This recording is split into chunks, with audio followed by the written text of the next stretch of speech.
ராம ராம ராம ராம ராம ராம ராம.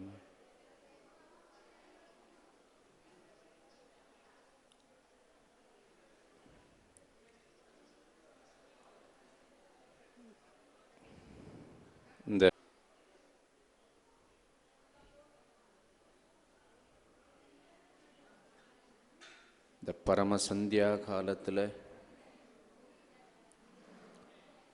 இந்த நூற்றாண்டினுடைய மிகச்சிறந்த 2 ஞானியர்களை பற்றி சிரவணம் பண்ணுறதுக்காக வந்திருக்கிற உங்கள் எல்லோருக்கும் என்னுடைய நமஸ்காரங்கள். இதை மிக அருமையாக முன்னெடுத்து நடத்தி கொண்டிருக்கும் சேலம் ஞானவேள்வி சத்சங்கம் மற்றும் தாம்பராஸ் அவர்களுடைய இந்த கைங்கரியத்திற்கும் என்னுடைய பணிவான வணக்கங்களை தெரிவித்துக் கொள்கிறேன்.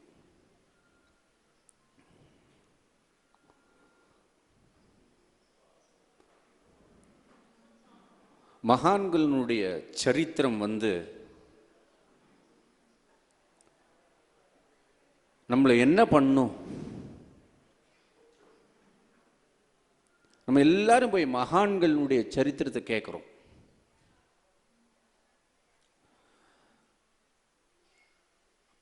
இது நம்மளுடைய வாழ்க்கையில எந்த மாதிரியான ஒரு மாற்றத்தை ஏற்படுத்தும்? நம்மளுடைய மனசு எப்பயுமே ஒரு கிரவுண்ட் லெவல்லையே திங்க் பண்ணிட்டு இருக்கும். கிரவுண்ட் லெவல்ல திங்க் பண்றது அப்படிங்கிறது செல்ஃப் சென்டர்ட் ஆக்ஷன் அப்படின்பா இங்கிலீஷ்ல. தன்முனைப்பான, தன்னை பத்தி மட்டுமே நினைக்கிற ஒரு விஷயம். இது ரொம்ப காமன், இது தப்பு கிடையாது. இது அதே சமயத்தில் இது சத்தியமும் கிடையாது. இந்த மகான்கள் என்ன பண்றான்னா இதை சுட்டி காமிக்கிறா. நீ ஒரு வாழ்க்கை ஒன்று வாழ்ந்துட்டு இருக்க, ஆனா இந்த வாழ்க்கையில இருக்கிறதுனுடைய மிகப்பெரிய பயன் ஒன்று இருக்கு. நீ இந்த உலகத்தில் இந்த பெற்றோர்களுக்கு பிறக்கிற, இந்த கல்யாணம் பண்ணிக்கிற, இதில் இருக்கிற வாழ்க்கையில் இருக்கிற எல்லாத்தையும் அனுபவிக்கிற, இதுக்கு பேர் கர்மான்னு பேர். இந்த கர்ம வினைகளை கழிக்கிறதுக்காக நம்ம வாழ்ந்துட்டு இருக்கோம், நினைச்சுட்டு இருக்கோம். ஆனா இந்த கர்ம வினைகளை கழிக்கிறது மட்டும் கிடையாது. இந்த கர்மாவை பண்ணிண்டே இருக்கும் பொழுது இந்த கர்மா தனிப்பட்ட முறையில் அவனுக்கு யோகமா மாறணும். இப்போ ஞானிகள் காட்டக்கூடிய இந்த பாதை அப்படிங்கிறதுக்கான முழுமையான விஷயம் என்னன்னா, ஆங்கிலத்தில் சொல்றதா இருந்தா வே ஆஃப் லிவிங். இந்த வே ஆஃப் லிவிங்னு ஒரு வார்த்தை இருக்கு. லிவிங்கிறது டென்ஸ்டான ஒரு வார்த்தை. அது நம்ம வாழறோமா அப்படின்னா நம்ம உண்மையிலேயே நம்ம என்ன பண்றோம்னா வாழறது கிடையாது அப்படிங்கிற ஞானிகள். இவ்வளவு நேரம் சத்சங்கத்தில் நீங்க இந்த கந்தசஷ்டி கவசத்திலிருந்து அதுக்கு முன்னாடி திருப்புகழிலிருந்து எல்லாத்தினுடைய உட்பொருளை போய் பார்த்துட்டே இருந்தேன்னா இந்த ஃபீல்டில் இருக்கிற எந்த விதமான அனுபவத்தையும் அது சொல்லாது. இந்த ஃபீல்டில் நம்ம இப்ப அனுபவிச்சுட்டு இருக்கோமே, இந்த வாழ்க்கையில் இருக்கிற எந்த அனுபவத்தையுமே திருப்புகழாக இருக்கட்டும், கந்தசஷ்டி கவசமாக இருக்கட்டும், கந்தர் அனுபூதியாக இருக்கட்டும், நீங்க என்னென்னலாம் கிரந்தங்களை வாசிக்கிறீங்களோ இந்த ஃபீல்டில் இப்ப நம்ம வாழ்ந்துட்டு இருக்கிற ஃபீல்டில் இருக்கிறது எதுவுமே அது சொல்லாது. அது சுட்டி காட்டக்கூடிய ஒரு அனுபவம், அது சுட்டி காட்டக்கூடிய ஃபீல்டு, அது சுட்டி காட்டுகிற விஷயங்கள் எல்லாமே எப்படி இருக்குமா, அதீதமா இருக்கும். ஞானிகள், குருங்கிற சப்தத்துக்கு என்ன அர்த்தம்னா one who point the light அப்படின்னு அர்த்தம். One who dispel of your ego அப்படின்னு அர்த்தம். அந்த லைட்டை சுட்டி காட்டுறது. காஞ்சி மகா பெரிவா என்ன காட்டினார்? எதை காட்டினார்னா அம்பாளை காட்டினார். சிவசக்தி ஐக்கிய ஸ்வரூபமா இருக்கிற அந்த சிவ காமேஸ்வரியா இருக்கிற அந்த மேற்கு உச்சியில இருக்கிற அந்த லலிதாம்பாளா இருக்கிற அந்த பாலாவா இருக்கிற அந்த அம்பாளை காட்டினார். அந்த அம்பாள்ங்கிறது எங்க இருக்குன்னு முதல்ல காட்டினார்னா உங்களுக்குள்ளர இருக்கிறதுக்கு பதிலாக வெளியில ரொம்ப இருக்குன்னு ஒரு காட்டினார். கொஞ்சம் நம்ம உள்ள போலாம். உள்ள போனாதான் மகான்கள் நம்ம கிட்ட என்ன டிமாண்ட் பண்றான்றது தெரியும். எல்லாரும் லலிதா சகஸ்ரநாமம் படிச்சிருப்பேள். குலா அகுலான்னு 2 ஞாபகம் வரும் இல்லையா? குலா அப்படிங்கிறது என்ன அப்படின்னா குலாச்சாரம், குலம் அப்படின்னு அர்த்தம். குலம்ங்கிறது குழு அப்படின்னு அர்த்தம். இந்த குலம் அப்படிங்கிற வார்த்தை எதை குறிக்கிறது? குண்டலினிங்கிற ஒரு சக்தியை குறிக்கிறது. இந்த குண்டலினிங்கிற சக்தி யாருடையது? அம்பாளுடைய ஸ்வரூபமா மூலாதாரத்தில் இருக்கக்கூடியது. அது மூலாதாரத்தில் மட்டும் இல்லை, மூலாதாரத்தை கீழே இருக்கிற ஒரு குலம் இருக்கு, அதுக்கு அகுல சகசிராரம்னு பேரு. எல்லாரும் நினைச்சுட்டு இருப்போம் மூலாதாரம் மட்டும் அங்கேதான் ஆரம்பிக்கிறது அப்படிங்கிறது. அங்க ஆரம்பிக்கல. அது அகுல சகசிராரம் என்று சொல்லப்படக்கூடிய மூலாதாரத்துக்கு கீழே இருக்கிற ஒரு அம்பாள் ஸ்வரூபம். அது அதிலிருந்து தொடங்கிறது. அது அந்த அகுல சகசிராரத்துக்குரிய க்ஷேத்திரமா இருக்கிறது தான் திருவாரூருங்கிற க்ஷேத்திரம். அதுல இருந்து என்ன பண்றோம்னா ஒவ்வொரு சுவாதிஷ்டானம், மணிப்பூரகம், விசுத்தி, அதே போல ஆக்ஞா, இந்த மாதிரி ஒவ்வொரு சக்கரத்திலையும் அம்பாள் இருக்கிறதாகவும் அந்த ஒவ்வொரு சக்கரத்துக்கு தேவதைகளாக இருக்கக்கூடியதாகவும் அதன் வழியாக நீங்க கொஞ்சம் கொஞ்சமா டிராவல் பண்ணி உச்சியில இருக்கிற சகசிராரம் என்றதும் சகசிராரத்தை தாண்டி இருக்கக்கூடிய சகசிராரம் வரைக்கும் நம்ம சரீரம் இருக்கு. ஆக்ஞா அதுக்கு மேலே இருக்கிற துவாதசாந்தம், இதுக்கு மேல இருக்கிற சகசிராரம் வரைக்கும் இருக்கு. இந்த சகசிராரத்துக்கும் மேல ஒன்னு இருக்கு, துவாதசாந்தம்னு பேரு. இந்த துவாதசாந்தமா இருக்கக்கூடிய க்ஷேத்திரம் எது அப்படின்னு கேட்டேன்னா ஆவுடையார் கோவில்னு பேர் இல்லையா? ஆவுடையார் கோவில்ங்கிறது அங்க என்ன இருக்கும்? அங்க பிரதிமையே கிடையாது, அங்க உருவமே கிடையாது. அகுல சகசிராரம் என்கிற மூலாதாரத்துக்கு கீழே என்ன இருக்கு? உருவம் இருக்கு. மூலாதாரத்துக்கு ஒரு தேவதை இருக்கு, மகா கணபதி இருக்கு, அதுக்கப்புறம் பாலா இருக்கு, அதுக்கப்புறம் வாராகி இருக்கு.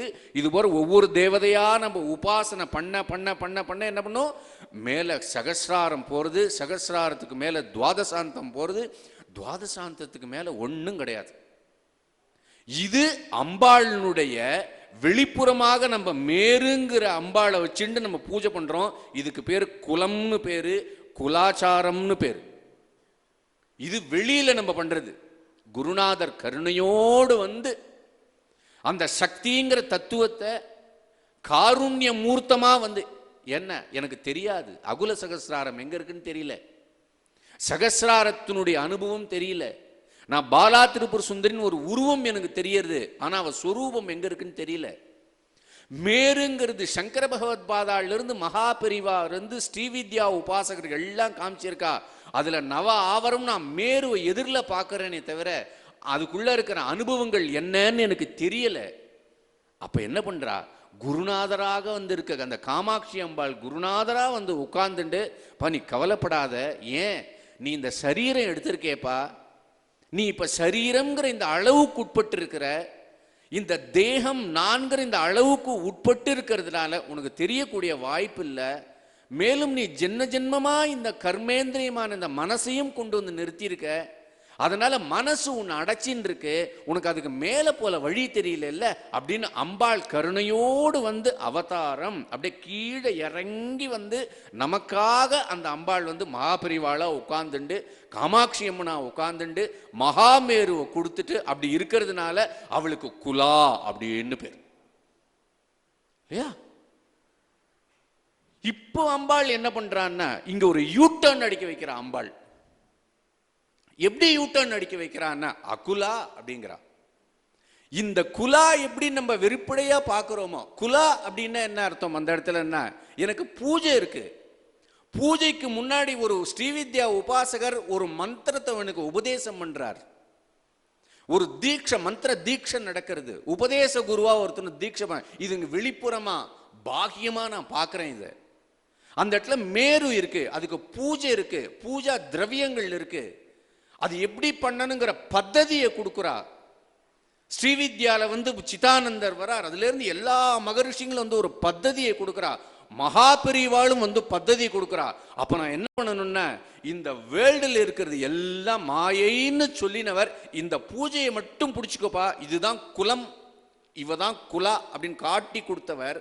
அடுத்த மொமெண்ட் சித்த ஏகாகிரத்தை உண்டு பண்ணிட்டு, இப்ப நீ வெளியில இதெல்லாம் பார்த்தியோன்னோ அதனுடைய சொரூபம் என்னவோ அது உனக்குள்ளரையும் இருக்கு, இதையும் தாண்டி இருக்கிறா. அவருக்கு பேர் அகுலான்னு பேர். ஏன் இதை ஆரம்பிச்சேன்னா, இந்த குலாவுக்கும் அகுலாவுக்கும் என்ன ஒரு சின்ன டிஃபரன்ஸோ அதுதான் மகாபரிவாளுக்கும் சிவன் சாருக்கும் இருக்கிற டிஃபரன்ஸ். புரிஞ்சுக்கணும், நம்ம இதை ரொம்ப டெப்தா உள்ள போய் புரிஞ்சுக்கணும் இந்த விஷயத்தை. ஒருத்தர் மகாபரிவாள ஒருத்தர் மகாபரிவா அவருடைய பக்தர் ஒருத்தர் இருக்கார். அவர்கிட்ட ஒரு படம் ஒன்று கொடுக்குறா. அவர் ரொம்ப வெளியூர்லேருந்து வரார். அவர்கிட்ட சிவன் சாருடைய படம் கிடைக்கிறது அவர்கிட்ட.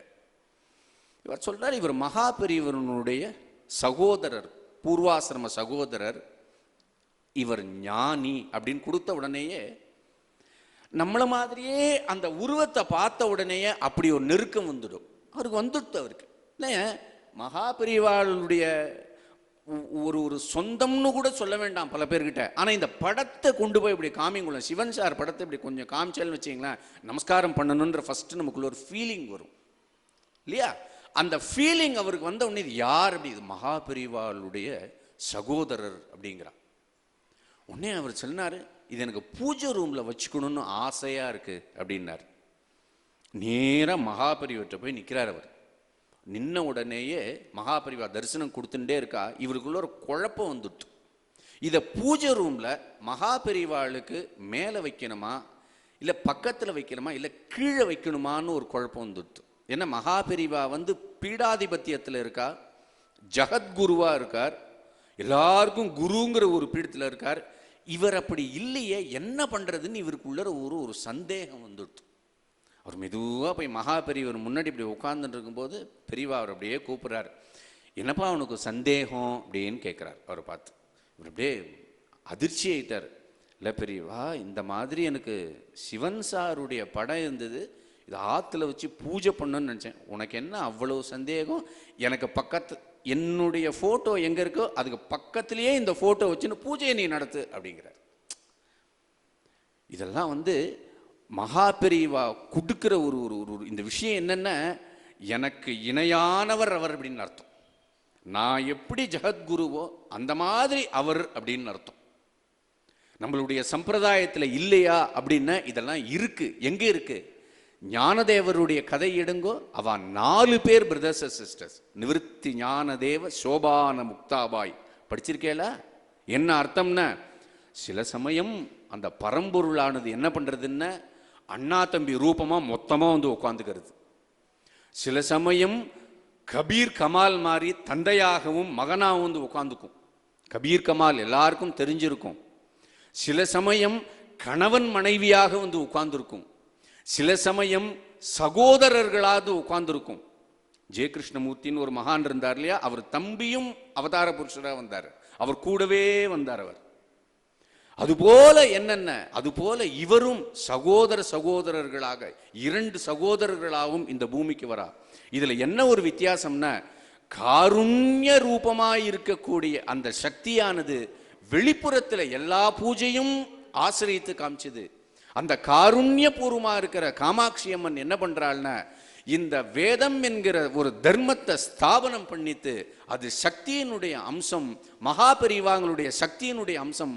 மகாபெரிவாங்கிறது காமாட்சியனுடைய அம்சம். ஆனால் இதை அவர் குலமார்க்கம் அவர். ஆனால் சிவம் சதா சிவனாகவே இருந்துண்டு எல்லாவற்றிற்கும் அப்பாற்பட்டு பீடாதிபத்தியத்தில் எல்லாரும் அவதூதராக இருந்து கொண்டு எல்லாவற்றுக்கும் அப்பாற்பட்ட எப்படி சிவம் இருக்குமோ அதுபோல இருந்தவர் இந்த சிவன் சார்.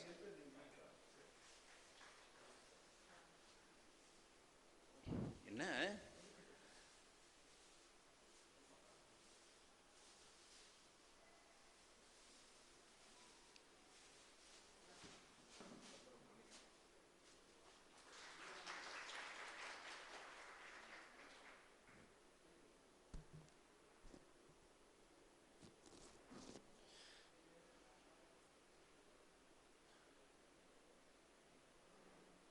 ஒரு இடத்துல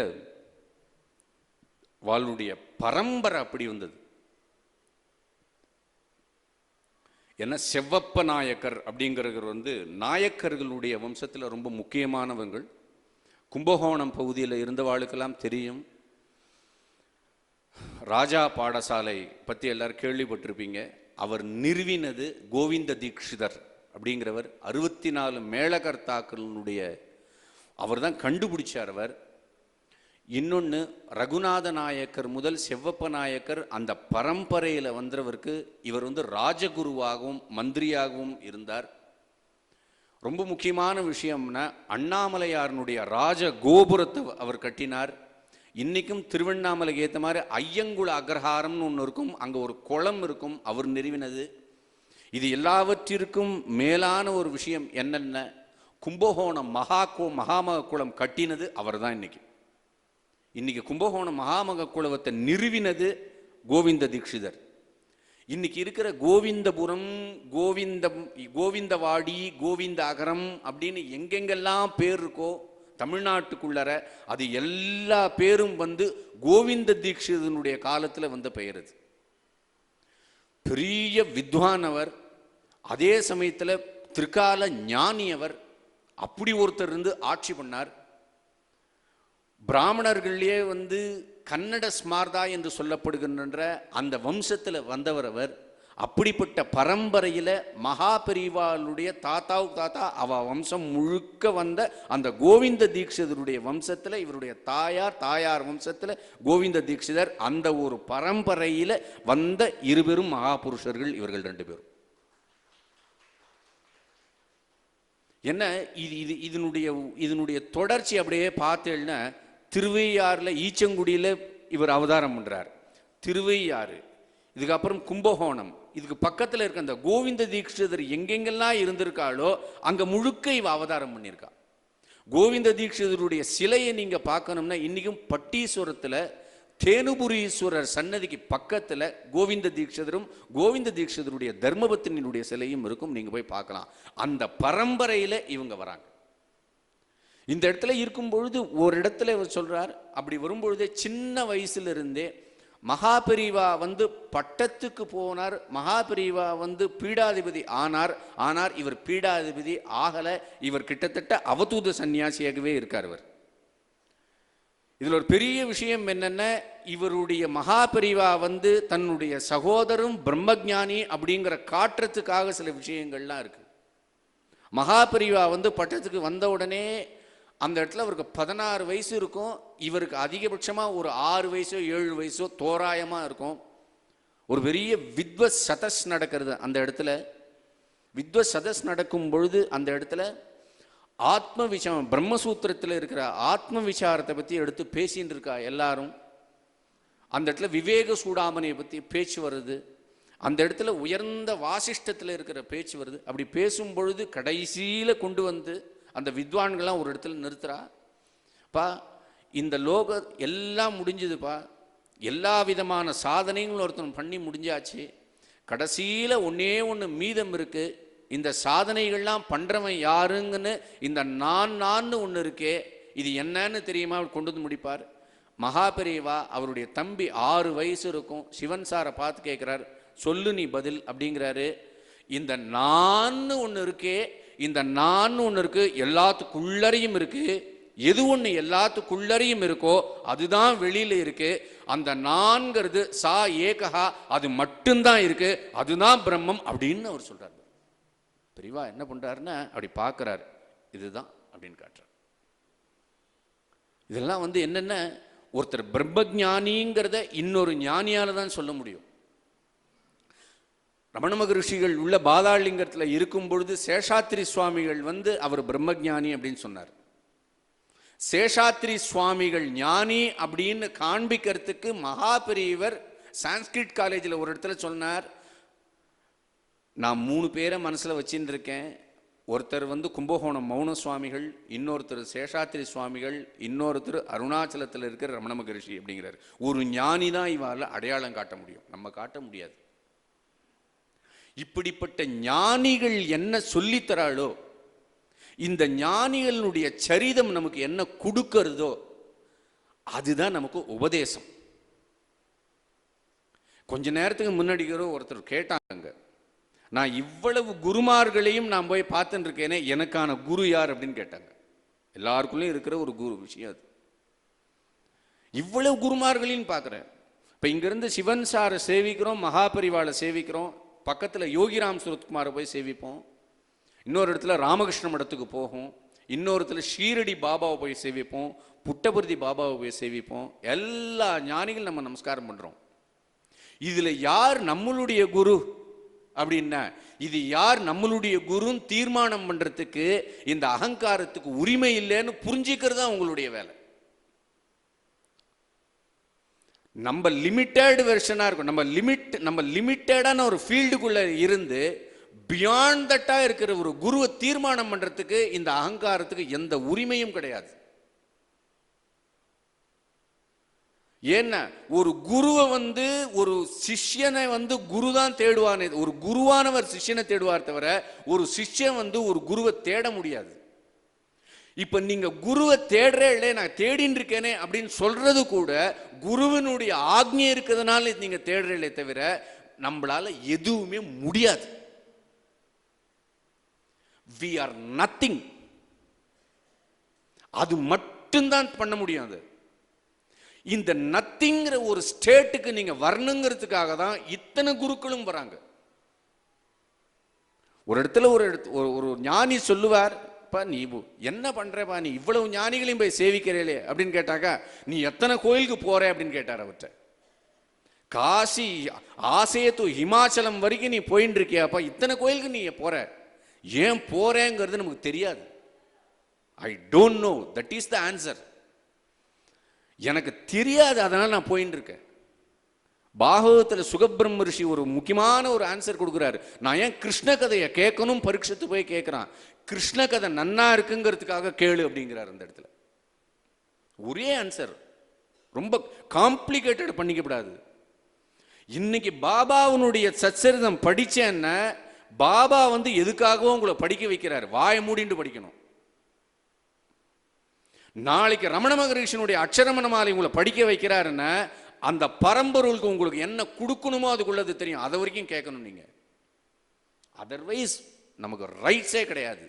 இந்த ரைட்ஸே கிடையாதுங்கிற ஒரு திடச்சித்தமான ஒரு முடிவுக்கு நீங்க வரும்போது உங்களுக்கு ஒரு ஹியூமிலிட்டி ஃபார்ம் ஆகும். அந்த ஹியூமிலிட்டி அடிமத்தனமா இருக்காது, குழைவா இருக்கும். அந்த ஹியூமிலிட்டி பக்தியா இருக்கும். அந்த பக்திக்கு என்ன பேரு ஞானிகள் கொடுக்குறான்னப்பா, நீ எல்லா குருவையும் சேவிக்கிற. தியாகராஜ சுவாமிகள் சொல்ற எந்தரோ மகானுபாவலுன்றமே, எந்தரோ மகானுபாவலு அப்படிங்கிற நம்பர்ஸ் சொல்லல அவரு. எந்தரோ மகானுபாவாக இருக்கக்கூடிய ஞானிகள் எல்லாரையும் நீ பார்க்கக்கூடிய அவளுடைய கிருப்பைய வாங்கி வச்சுக்கிறதுக்கு நான் உனக்கு கடாட்சம் பண்றேன்னு பாடுறாரு அந்த இடத்துல. புரிஞ்சுக்கணும் நம்ம, அத்தனை ஞானிகளுடைய கடாட்சம் வாங்கணும். சில பேர் ரொம்ப பிடிவாதமா, எனக்கு ஒரே குரு தெரியவே தெரியாது, ரமண மகரிஷ்ட போய் கேட்கறா, நீங்க தான் ஒரே ஒருத்தர் நீங்க குருவா வரணும், இதை நான் சொல்ல முடியாதுப்பா அப்படின்ட்டார் அவர். ஏன்னா தத்தாத்திரேய சுவாமிகள் பாகவதத்துல 64 குரு சொல்றாருப்பா, நீ எப்படி ஒருத்தனை சொல்லுவ அப்படிங்கிறாரு. என்ன அர்த்தம்னா, அகண்டமா இருக்கிறத உங்களுடைய மனசுங்கிறது கண்டமா சின்னதாக ட்ரை பண்றது.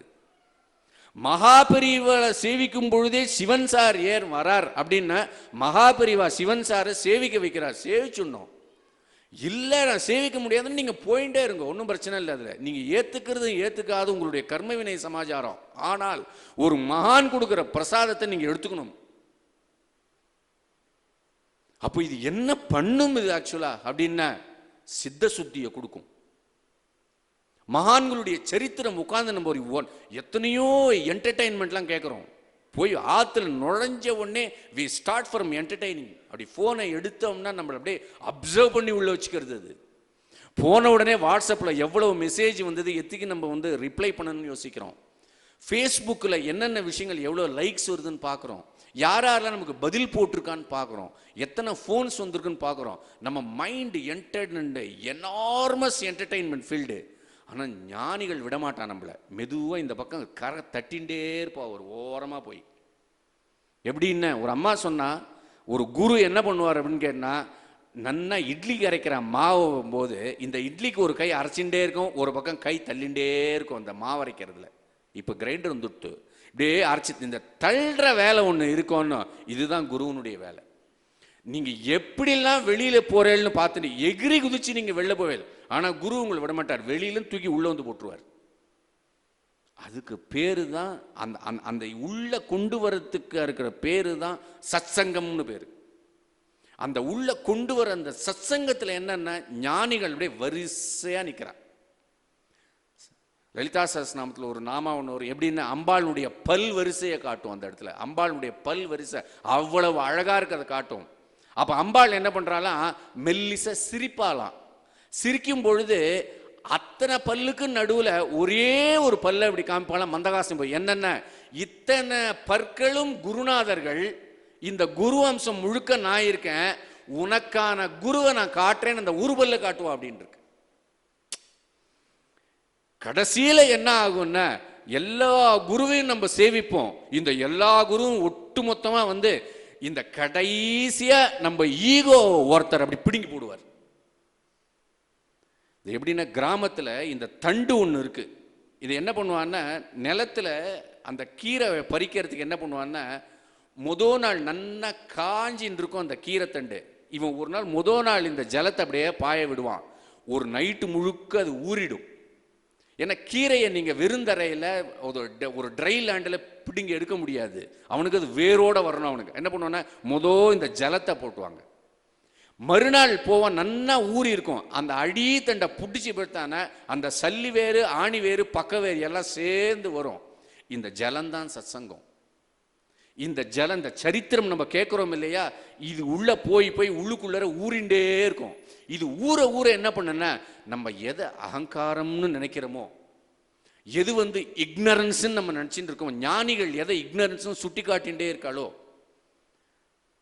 எந்த ஈகோ எந்த நான் வந்து ரமண மகரிஷிகள் காட்டிப்பா இது என்னன்னு பாரு, இது வேண்டாம் தூக்கி எறிய வேண்டியது அப்படின்னு சொல்றாரோ, எந்த நான், எந்த ஸ்மால் செல்ஃப், எந்த ஸ்மால் ஐ, எந்த இக்னரண்ட், ஞானிகள் திரும்ப திரும்ப பேசுறாளே ஆணவம் கண்மை மாயை திரும்ப திரும்ப பேசுறாளே, எது ஒன்று இருக்கோ இதை என்னால கழட்ட முடியல, இது என்ன பண்றதுன்னு எனக்கு தெரியல, இதுதான் எல்லாத்துக்கும் ப்ராப்ளமா இருக்கு, என் லைஃப்ல எல்லா கான்ஃபிளிக்ட்டுக்கும் இதுதான் ப்ராப்ளமா இருக்கு, இதை நான் கழட்டி எரியறது என்னால முடியல. அப்ப ஞானிகள் வரா, எப்படி வரான்னா இந்த மாதிரி வந்து ஜலத்தை அப்படியே போட்டுட்டே இருப்பா.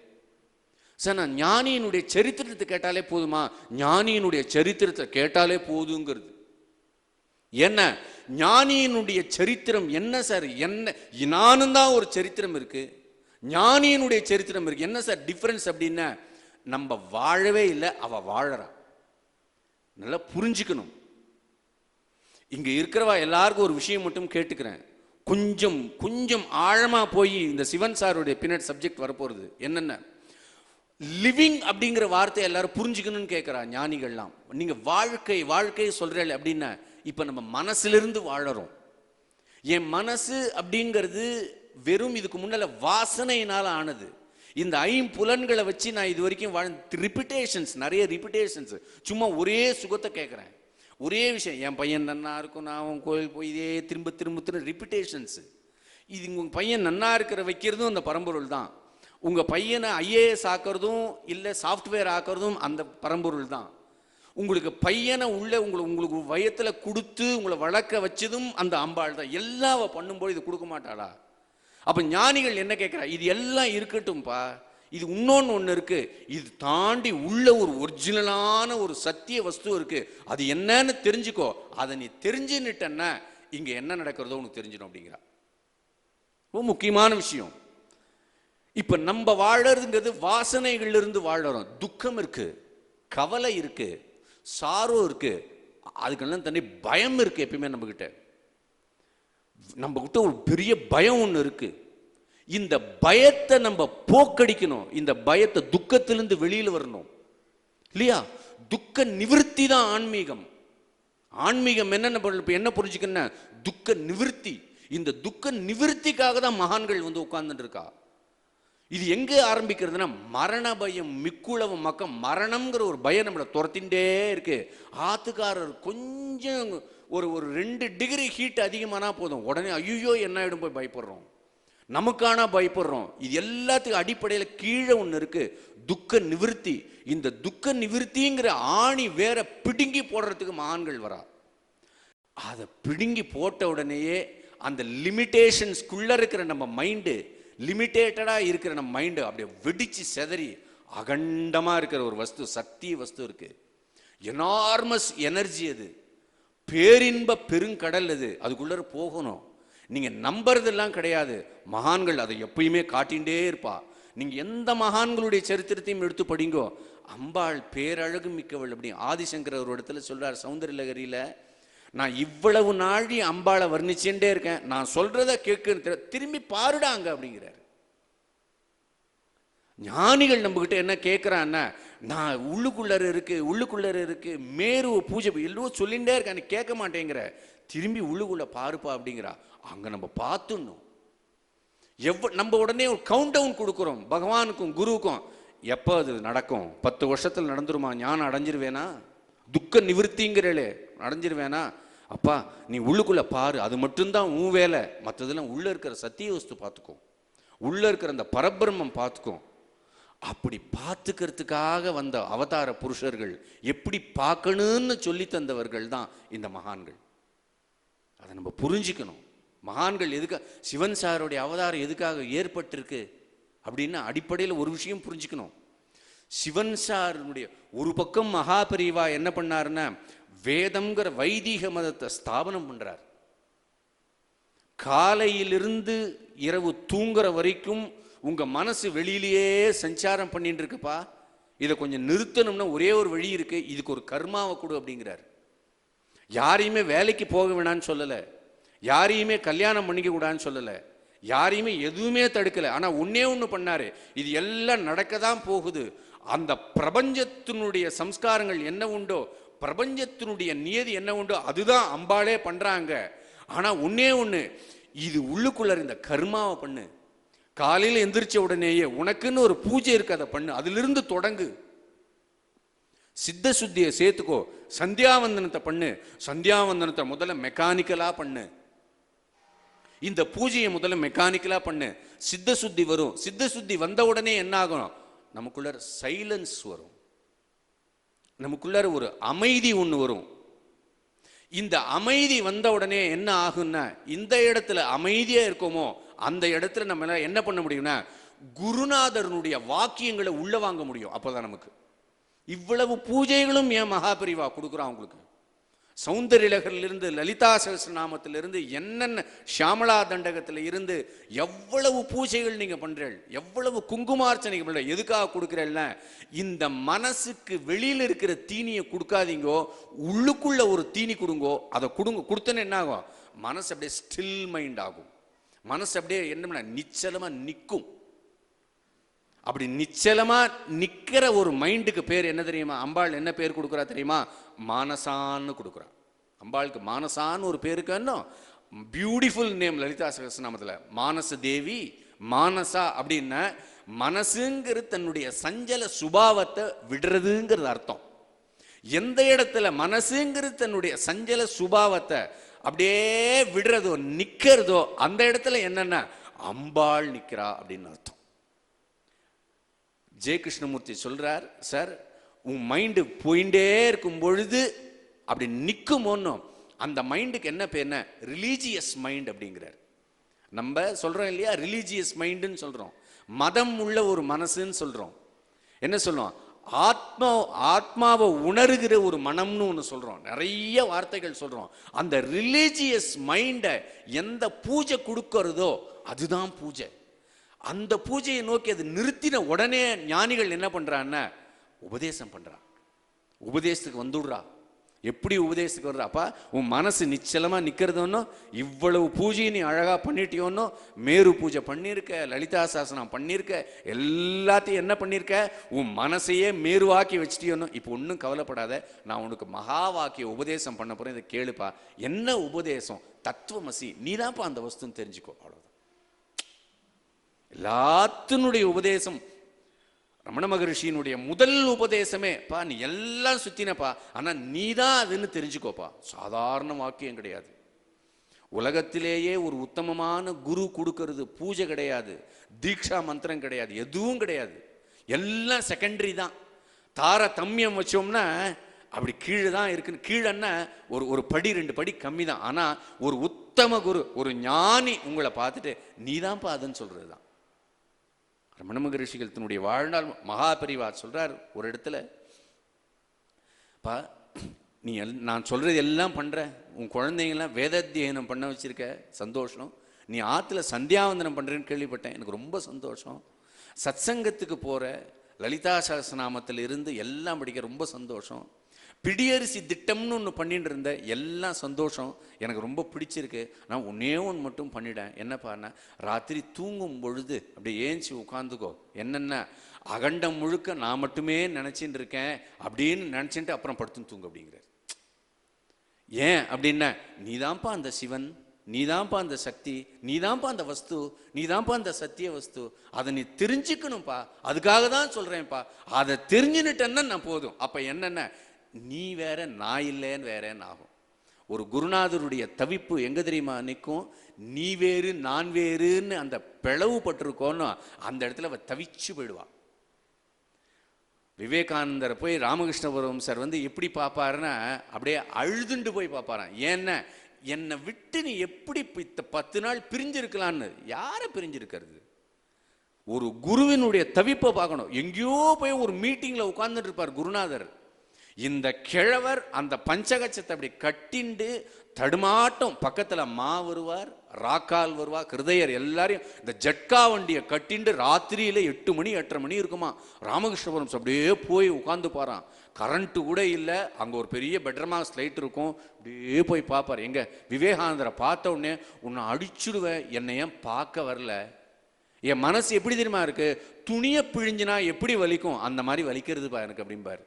அதுபோல தாபத்தை வச்சுட்டு உட்கார்ந்துருந்தவாதான் மகாபரிவாளும் சிவன் சாரும். புரிஞ்சுக்கணும், நம்ம காருண்ய மூர்த்தி. நம்மளாம் வரலையே வரலையே வரலையேன்னு ராமகிருஷ்ணபுரம் சார் விவேகானந்தர் வந்த உடனேயே தரன் தனியா அழைச்சின்னு போறாரு, வராண்டால நிக்க வைக்கிறாரு. இந்த குழந்தைகள் நம்மலாம் ஊர்ல இருந்து வந்ததுன்னா அம்மா அப்படியே தொட்டு தடவலை, என்னடா குழந்தை இழைச்சிட்டேன்னு பாப்பா இல்லையோ, அது மாதிரி விவேகானந்தர் அப்படியே தடவி பார்த்துட்டு ஒரே ஒரு கேள்வி கேட்டார், ஏன் இவ்வளவு லேட்டா வர அப்படின்னு கேட்டார். ஒரு குருவும் தவிக்கிறார். மகாபரிவா தன்னுடைய வாழ்க்கை முழுக்க தவிச்சிருக்கார். எப்படி தவிச்சிருக்காருன்னா, எல்லாம் தரிசனத்துக்கு வாங்க, எல்லாரையும் நான் பார்க்கணும் அப்படின்னாரு. ரமண மகரிஷியினுடைய ஒரு உருக்கமான ஒரு விஷயம் இருக்கு. என்னென்ன, ரமண மகரிஷி தன்னுடைய தேகத்தை விட போறாரு. தேகம் போறது விதேக கைவல்யம் உசந்த நிலைக்கு போறாரு. கேன்சர் வந்து முத்திட்டு அப்படியே படுத்துட்டு இருக்காரு. அங்க இருக்கிறவா எல்லாரும் என்ன பண்றான்னா, இவர் உடம்பு பார்க்கறது டிஸ்டர்ப் ஆயிடுமோ அப்படிங்கிறதுக்காக என்ன பண்றான்னா தடுத்து நிறுத்துறா. நான் உங்களுக்கு ஒரே ஒரு விஷயம் கேட்டுக்கிறேன், அவ எல்லாரையும் உள்ள விடுப்பா, நான் அவளை பார்க்கணும். ஏன்னா இவ கேட்கிறா, பகவானே ஏன் பார்க்கணுங்கிற, அவ எல்லாம் அருணாச்சலேஸ்வர ஸ்வரூபம்பா, அவளை நான் தரிசனம் பண்ணணும் அப்படிங்கிற. அதான் முக்கியம்.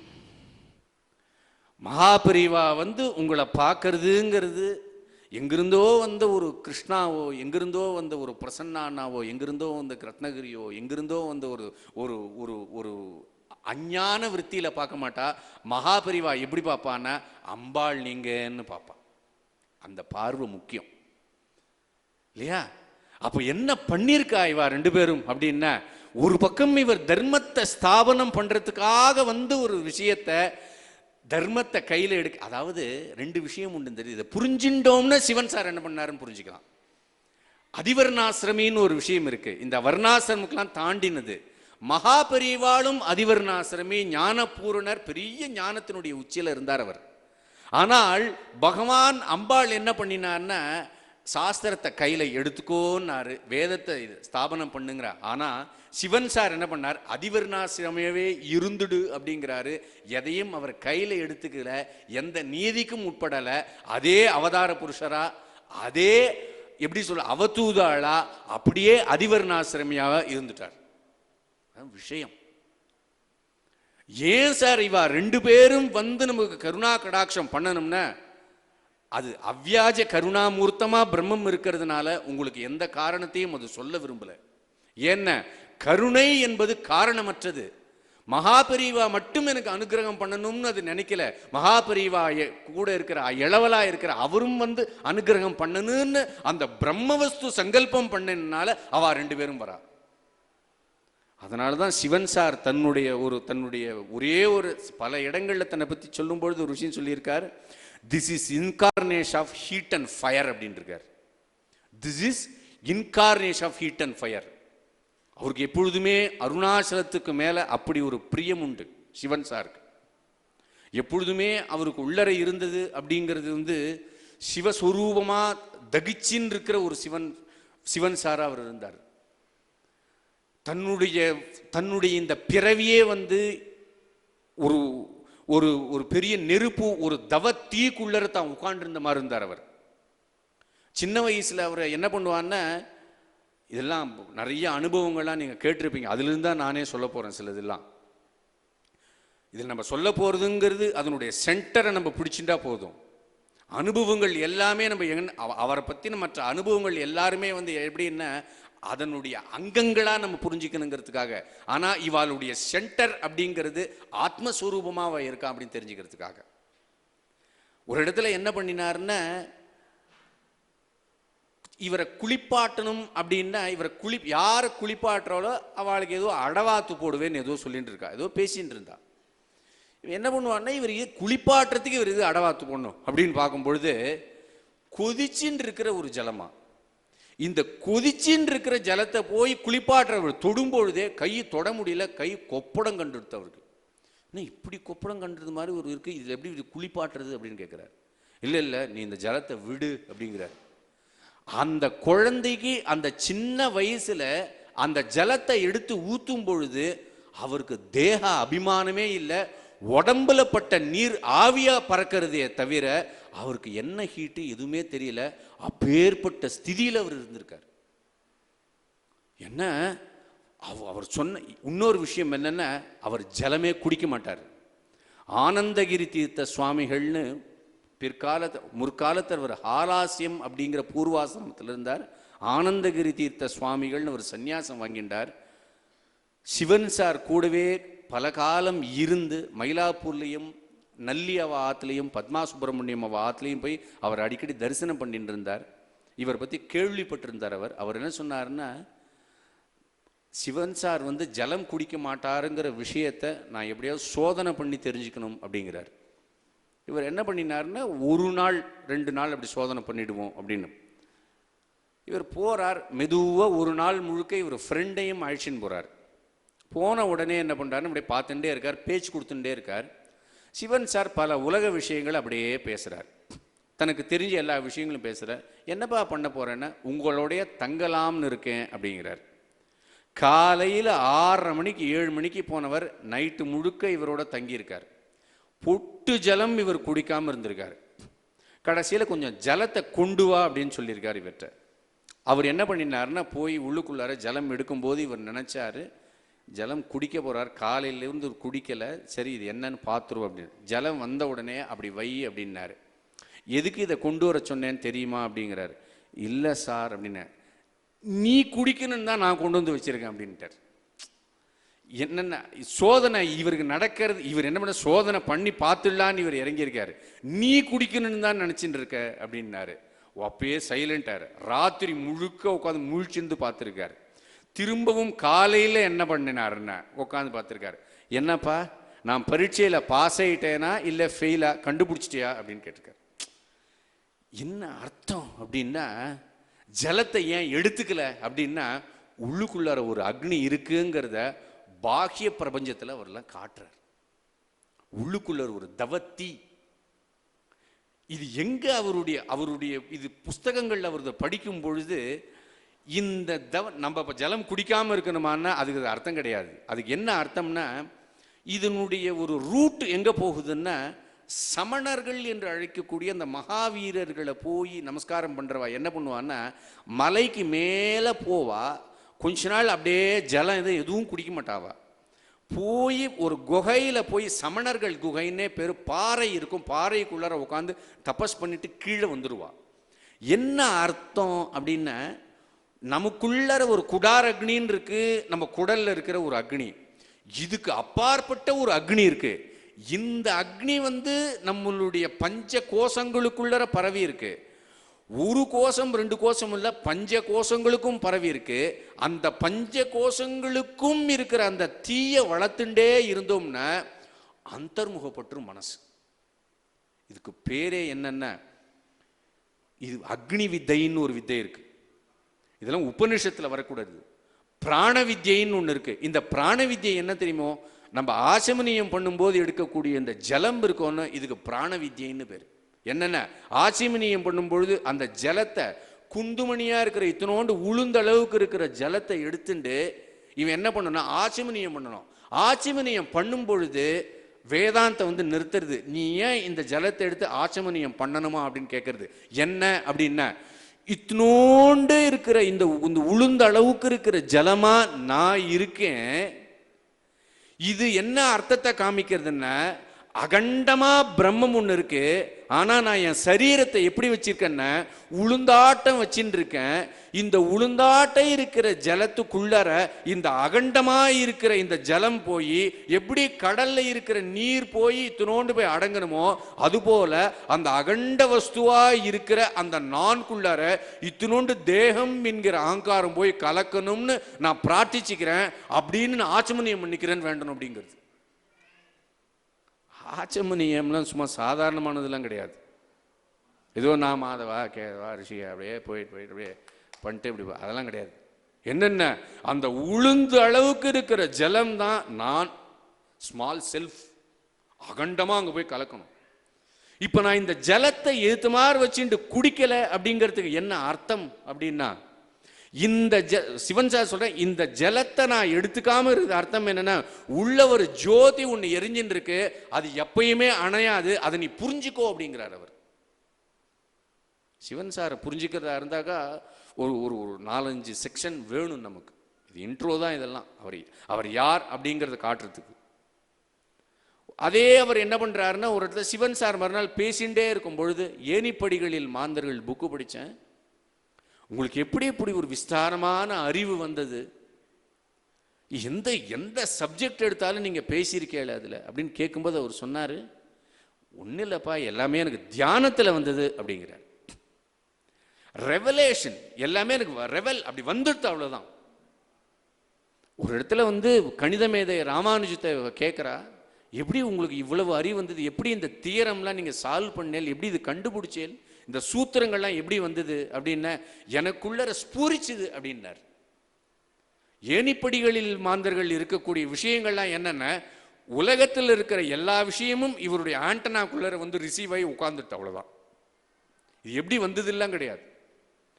அவர்கிட்டயே சொல்றாரு, நீ இப்போ ஒரு டிவியில படம் ஒன்று பார்த்துட்டு இருக்கியோன்னோ, இந்த படம் மாதிரியே நான் ஒரு படத்தை பார்த்தேன், அந்த படத்தில் இருக்கிற எல்லாத்தையும் உட்காந்து எழுதினேன் அப்படின்னார். அதுதான் ஏணிப்படிகளில் மாந்தர்கள்.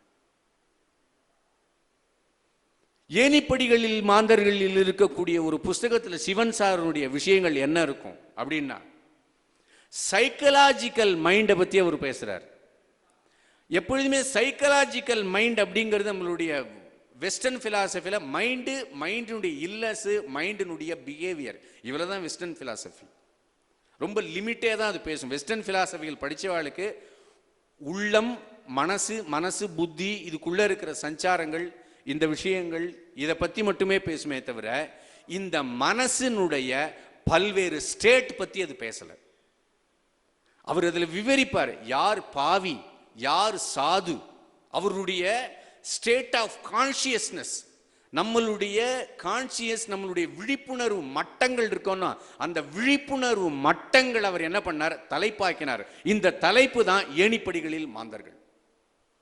ஆனா புரிஞ்சுக்கணும், சிவன் சார் ஏன் இந்த தலைப்பு வச்சிருக்கார் ஏணிப்படிகளில் மாந்தர்கள் அப்படின்னா, இவர் பிளைன் ஆஃப் கான்சியஸ் ஒன்று இருக்கணும். இப்ப என்னவா இருக்கேன், நான் சாதாரணமான எல்லாரையும் மாறி ஒரு மனுஷனா இருக்கான், இதுக்கப்புறம் என்ன ஸ்டேட்டு, நீ பாவியா இருக்கியா தெரிஞ்சுக்கோ. இதுக்கப்புறம் என்ன இருக்கு, நீ சாதுவா இருக்கியா நீ தெரிஞ்சுக்கோ. இதுக்கப்புறம் என்ன ஸ்டேட்டு, நீ விவேகியா இருக்கியா நீ தெரிஞ்சுக்கோ. இதுக்கப்புறம் என்ன, நீ தர்மாத்மா ஆகிறியா அதை நீ தெரிஞ்சுக்கோ. இதுக்கப்புறம் என்ன ஸ்டேட்டு, நீ உபாசகனா இருக்கியா அதை தெரிஞ்சுக்கோ. அதுக்கப்புறம் என்ன ஸ்டேட்டு, நீ ஜிக்ஞாசுவா இருக்கியா, பகவானே தீவிரமா தெரியா அது என்னன்னு தெரிஞ்சுக்கோ. அதுக்கப்புறம் என்ன ஸ்டேட்டு, நீ சரணாகதி அடைஞ்சிட்ட ஒரு ஞானியினுடைய ஸ்டேட்ல இருக்கியா அதையும் நீ தெரிஞ்சோ. அப்ப எங்கிருந்து தொடு, நான் பாவிங்கிறதுல இருந்து முதல்ல தொடங்கி இருக்கியா, இதுதான் படி. இந்த ஏணி படியில ஏறிண்டேரு. நீ எந்த லெவல்ல இருக்கேன்னு காட்டக்கூடிய ஒரு மிரர் தான் ஏணிப்படிகளில் மாந்தர்கள். சார், வாட் யூ ஆர், நீங்க யாரு, இந்த புக்கை படிங்க. குருநாதர் என்ன பண்ணுவாருன்னா, ஜெய கிருஷ்ணமூர்த்தி சொல்லுவார், sir the speaker is like a mirror அப்படிம்பாரு. ஏணிப்படிகளில் மாந்தர் is like a mirror, it shows you, உங்களை தான் காட்டும் அது. நான் ஏணிப்படிகளில் மாந்தர்கள் நான் படிச்சதில்லை, பரவாயில்ல. அப்போ அவர் என்ன சொல்றாரு அப்படின்னா, நமஸ்காரம் பண்ணுவேலன்னோ அந்த முகத்தை பாரு அப்படிங்கிறார். என்ன விஷயம், லலிதா சஹஸ்ரநாமத்தில் ஒரு சூக்ஷ்மமா ஒரு விஷயம் இருக்கு. அம்பாள் எப்படி இருக்காள்னா, ஸ்தூலமாகவும் இருப்பா, சூக்ஷ்மாவும் இருப்பா. குரு எப்படி இருப்பார், சிவன் சார் எப்படி இருப்பார்னா, ஸ்தூலமா எப்படி இருப்பார், போட்டோல எப்படி இருப்பார். சூக்ஷ்மமா எப்படி இருப்பார், உபதேசமா அவர் இருப்பார். நீங்க ஸ்தூலத்தை பிடிக்கும் பொழுது உள்ள சூக்ஷ்மமா இருக்கிறது போகும். புரிஞ்சுக்கணும். நம்ம கிட்ட ஒரு மித்து ஒன்று இருக்கு, நம்ம கிட்ட ஒரு அவநம்பிக்கை ஒன்று இருக்கு. விவேகானந்தர் எல்லாம் கத்துறது அதுக்கு தான். நான் நமஸ்காரம் பண்ணிட்டே இருப்பேன் சார், ஆனால் நான் உபதேசங்களை கேட்கறதுக்கு என்கிட்ட ஒரு சோம்பல்தனம் உண்டு. மகாபரிவாளை நமஸ்காரம் பண்ணிட்டே இருப்போம், ஆனால் தெய்வத்தின் குரலை எடுத்து அப்படி ஒரு 10 வருஷத்தில் படிக்க முடியாது நம்மளால. ஏன்னா அஜ்ஞான விருத்தி நம்மளை தடுத்துட்டே இருக்கும். அஞ்ஞான விருத்தி என்னென்ன, அஜ்ஞானம் ஜென்ம ஜென்மமா இருக்கக்கூடிய வாசனை முதல் பாகத்திலிருந்து 7 பாகம் வரைக்கும் வச்சிருவோம். ஏணிப்படிகளில் மாந்திர அந்த வரிசையில கொண்டு போய் அழகா வச்சிருவோம். அண்ணா தம்பி 2 பேர் புஸ்தகம், மகனீயர்கள் மகாபுருஷர்கள் புஸ்தகம் இருக்கும். எடுத்து ஒரு 10 லைன் நம்மளால படிக்க முடியாது. என்ன விஷயம்னா, நம்ம கிட்ட வைராகியம் இல்லை அப்படிங்கிறார். ஏணிப்படிகளில் மாந்தர்கள்ல அவர் வைராகியத்தை பத்தி பேசுறாரு பாருங்க, ஃபர்ஸ்ட் கிளாஸா இருக்கும் அந்த இடம். வைராகியம்னு ஒரு பகுதி இருக்கு. அதுல என்னென்ன வைராகியம்ங்கிறது என்னென்ன, அப்படி மொமெண்ட்ரி சோடா பாட்டில் அப்படி தூக்கினோடனே அப்படி நுரைச்சிண்டு வருமே, அது வைராகியம் இல்லை அப்படிங்கிறார். நாட் இன் மொமெண்ட்ரி அப்படிங்கிறார். அப்படி மொமெண்ட்ரி அப்படி வர்றது வைராகியம் இல்லை. எப்படின்னா, வைராகியம்ங்கிறது நீ சம்பாதிக்கிறது இல்லப்பா, உங்ககிட்ட இருந்து தானா எதெல்லாம் விழறதோ அப்ப நீ வைராகியமா இருப்ப அப்படிங்கிறார். நீங்க போய் எடுத்துக்கிறது கிடையாது. வைராகியம்ங்கிறது என்னன்னா, உங்ககிட்ட எதெல்லாம் இருக்கோ அது விழும்போது வைராகியம்ங்கிறது வரும் அப்படிங்கிறார். அப்போ ஒரு காட்டுற உதாரணம் எப்படின்னா, புளியம்பழம் இருக்கும், அந்த புளியங்கா இருக்கும்போது நன்னா பச்சையா அந்த தோரோடு ஒட்டின்னு இருக்கும். நன்னா புளியம் பழம் அப்படி பழுத்துட்டுன்னு வச்சிங்களேன், உள்ள பழம் தனியா இருக்கும், ஓடு தனியா இருக்கும், அது வைராகியத்துக்கு அடையாளம் அப்படிங்கிறாரு சிவன் சார். எல்லாம் அப்படியே நம்ம என்ன போகணும் சார் அப்படின்னா, சிவன் சார் ஸ்தூலமா அப்படி போட்டோல இருக்காரு, தேஜஸா இருக்கார். அப்படியே மகாபரிவா, அப்படியே மகாபரிவா அந்த ஒரு தலையை மடி பண்ணிக்காம அப்படி அப்படி இருக்க, சன்னியாஸ் கோலத்தில் இல்லாம தாடி வச்சுட்டா மகாபரிவா எப்படி இருப்பாரோ அப்படி இருக்கார். இது ஸ்தூலமா நமக்கு கருணையா இருக்கிற ஒரு கடாட்சம். அது இந்த ரூபமே கடாட்ச ரூபம். நமஸ்காரம்லாம் பண்ணிடுவேன். இப்ப நான் சூக்ஷ்மமா சிவன் சார் யாருன்னு நான் தெரிஞ்சுக்கணும் ஒன்றும். அப்ப என்ன பண்ணணும்னா, அவருடைய உபதேசங்களை எடுக்கணும். நம்ம மனசுங்கிறது ஒரே ஒரு விஷயம், ஒரு முக்கியமான விஷயம் நம்ம தெரிஞ்சுக்கணும். நம்ம மனசு அப்படிங்கிறது என்னன்னா, அது சொல்றபடி கேட்கக்கூடாது. குருவனுடைய வாக்கு இருக்கோ அதை மட்டும்தான் நம்ம கேட்கணும். நம்ம மனசுங்கிறது வாசனைகள்ல இருந்து வர்றது, ஜென்ம ஜென்மமா இருக்க ரெபிடேஷன்ஸ். ஆனா குருவினுடைய வாக்கு என்ன சொல்லுவார் நம்ம செக் பண்ணிட்டே இருக்கணும். குரு இதுக்கு என்ன சொல்றாரு, அதுதான் ஏணிப்படிகளில் மாந்தர்கள் புக். ஒரு இடத்துல சிவராமன் அண்ணா, எல்லாரும் பார்த்திருப்பேன் ஒரு வீடியோ எல்லாம், அவங்களாம் அவர் கூட பழகினவா, அவளும் பெரிய அடியார்கள். அடியார்கள் நம்ம கூடவே இருப்பா. மகாபெரிவா அடியார்கள். நான் பெரியவாளை 200 தடவை பார்த்துருக்கேன், 30 தடவை எல்லாம் சொல்லிட்டு இருப்பா. அது சேஞ்சே தெரியாது. அதுபோல் சிவன் சாரை போய் தரிசனம் பண்ணும்போது அவளுக்குள்ள சேஞ்ச் அப்பெல்லாம் தெரியாது. ஆனால் இப்போ சிவன் சாரை தரிசனம் பண்ணவாள் அப்படியே பார்த்தோம்னா உள்ள அப்படியே பழம் மாதிரி உட்காந்துட்டு இருப்பாள். சிவராமன் அண்ணாவெல்லாம் பேசறச்ச அந்த ஒரு ஞான விருட்சத்திலிருந்து என்ன ஒரு பழம் வந்ததோ அப்படி அழகாக எடுத்து கொடுப்பார் நமக்கு வந்து. அவருடைய தர்ம பத்னியாக இருக்கக்கூடிய கௌரி அந்த சிவன் சாரை வந்து ஒரு தடவை ஃபஸ்ட்டு தடவை பார்க்குறார். நீ நாளைக்கு வா அப்படிங்கிறார் சிவன் சார். அவரை பார்த்து சரி அப்படிங்கிறார். சங்கரநேத்திரா இல்லை பிஆர்ஓ அவர், நானே அவர் பார்த்துருக்கேன் ஒரு முறை.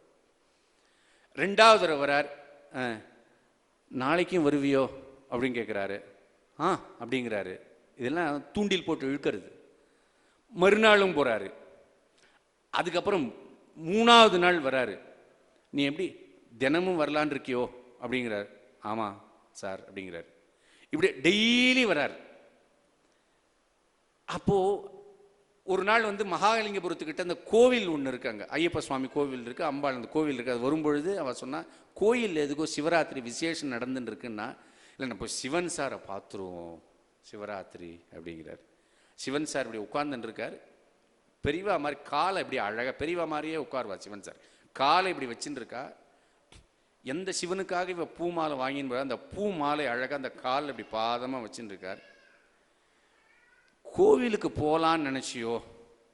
ஆமாம் பெரியவா. கௌரி கேட்டாலோ? ஆமாம். நீ என்ன சொன்ன? இது மாதிரி சார் அப்படின்னாரு.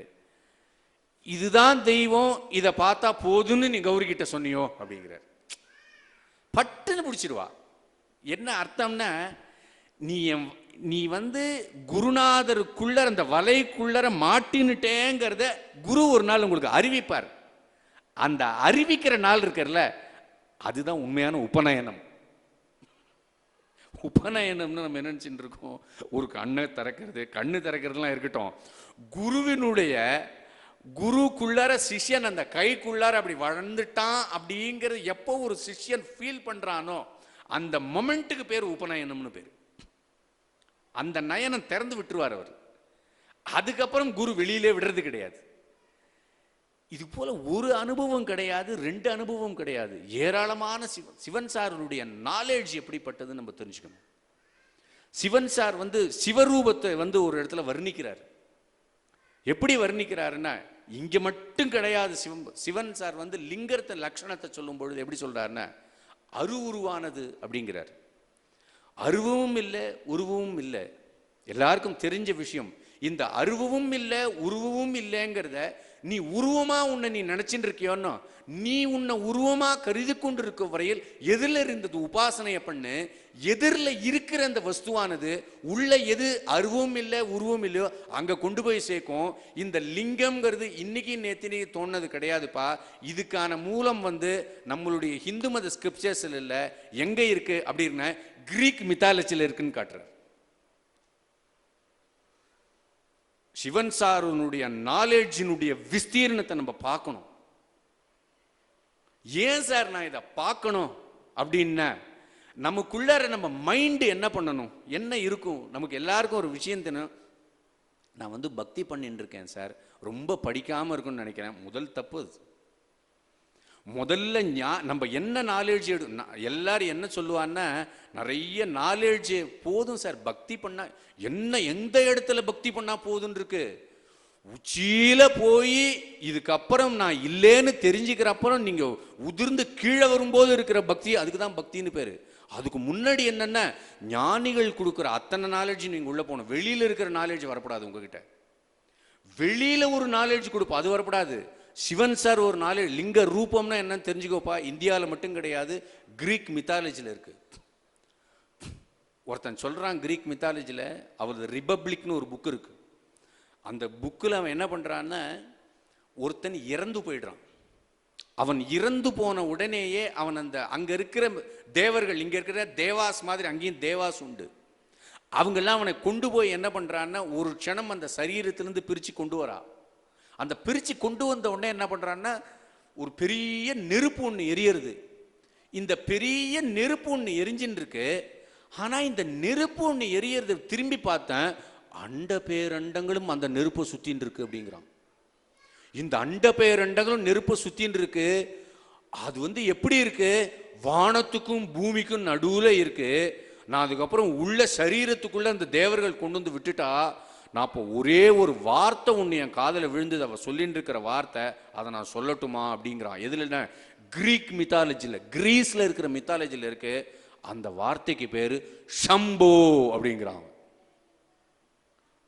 இதை தெரிஞ்சுக்கணும். என்னென்ன அந்த சம்போங்கிறது வேற ஒண்ணும் இல்லை, அந்த நெருப்புங்கிறது வேற ஒண்ணும் இல்லை, சாக்ஷாத் அருணாச்சலம்.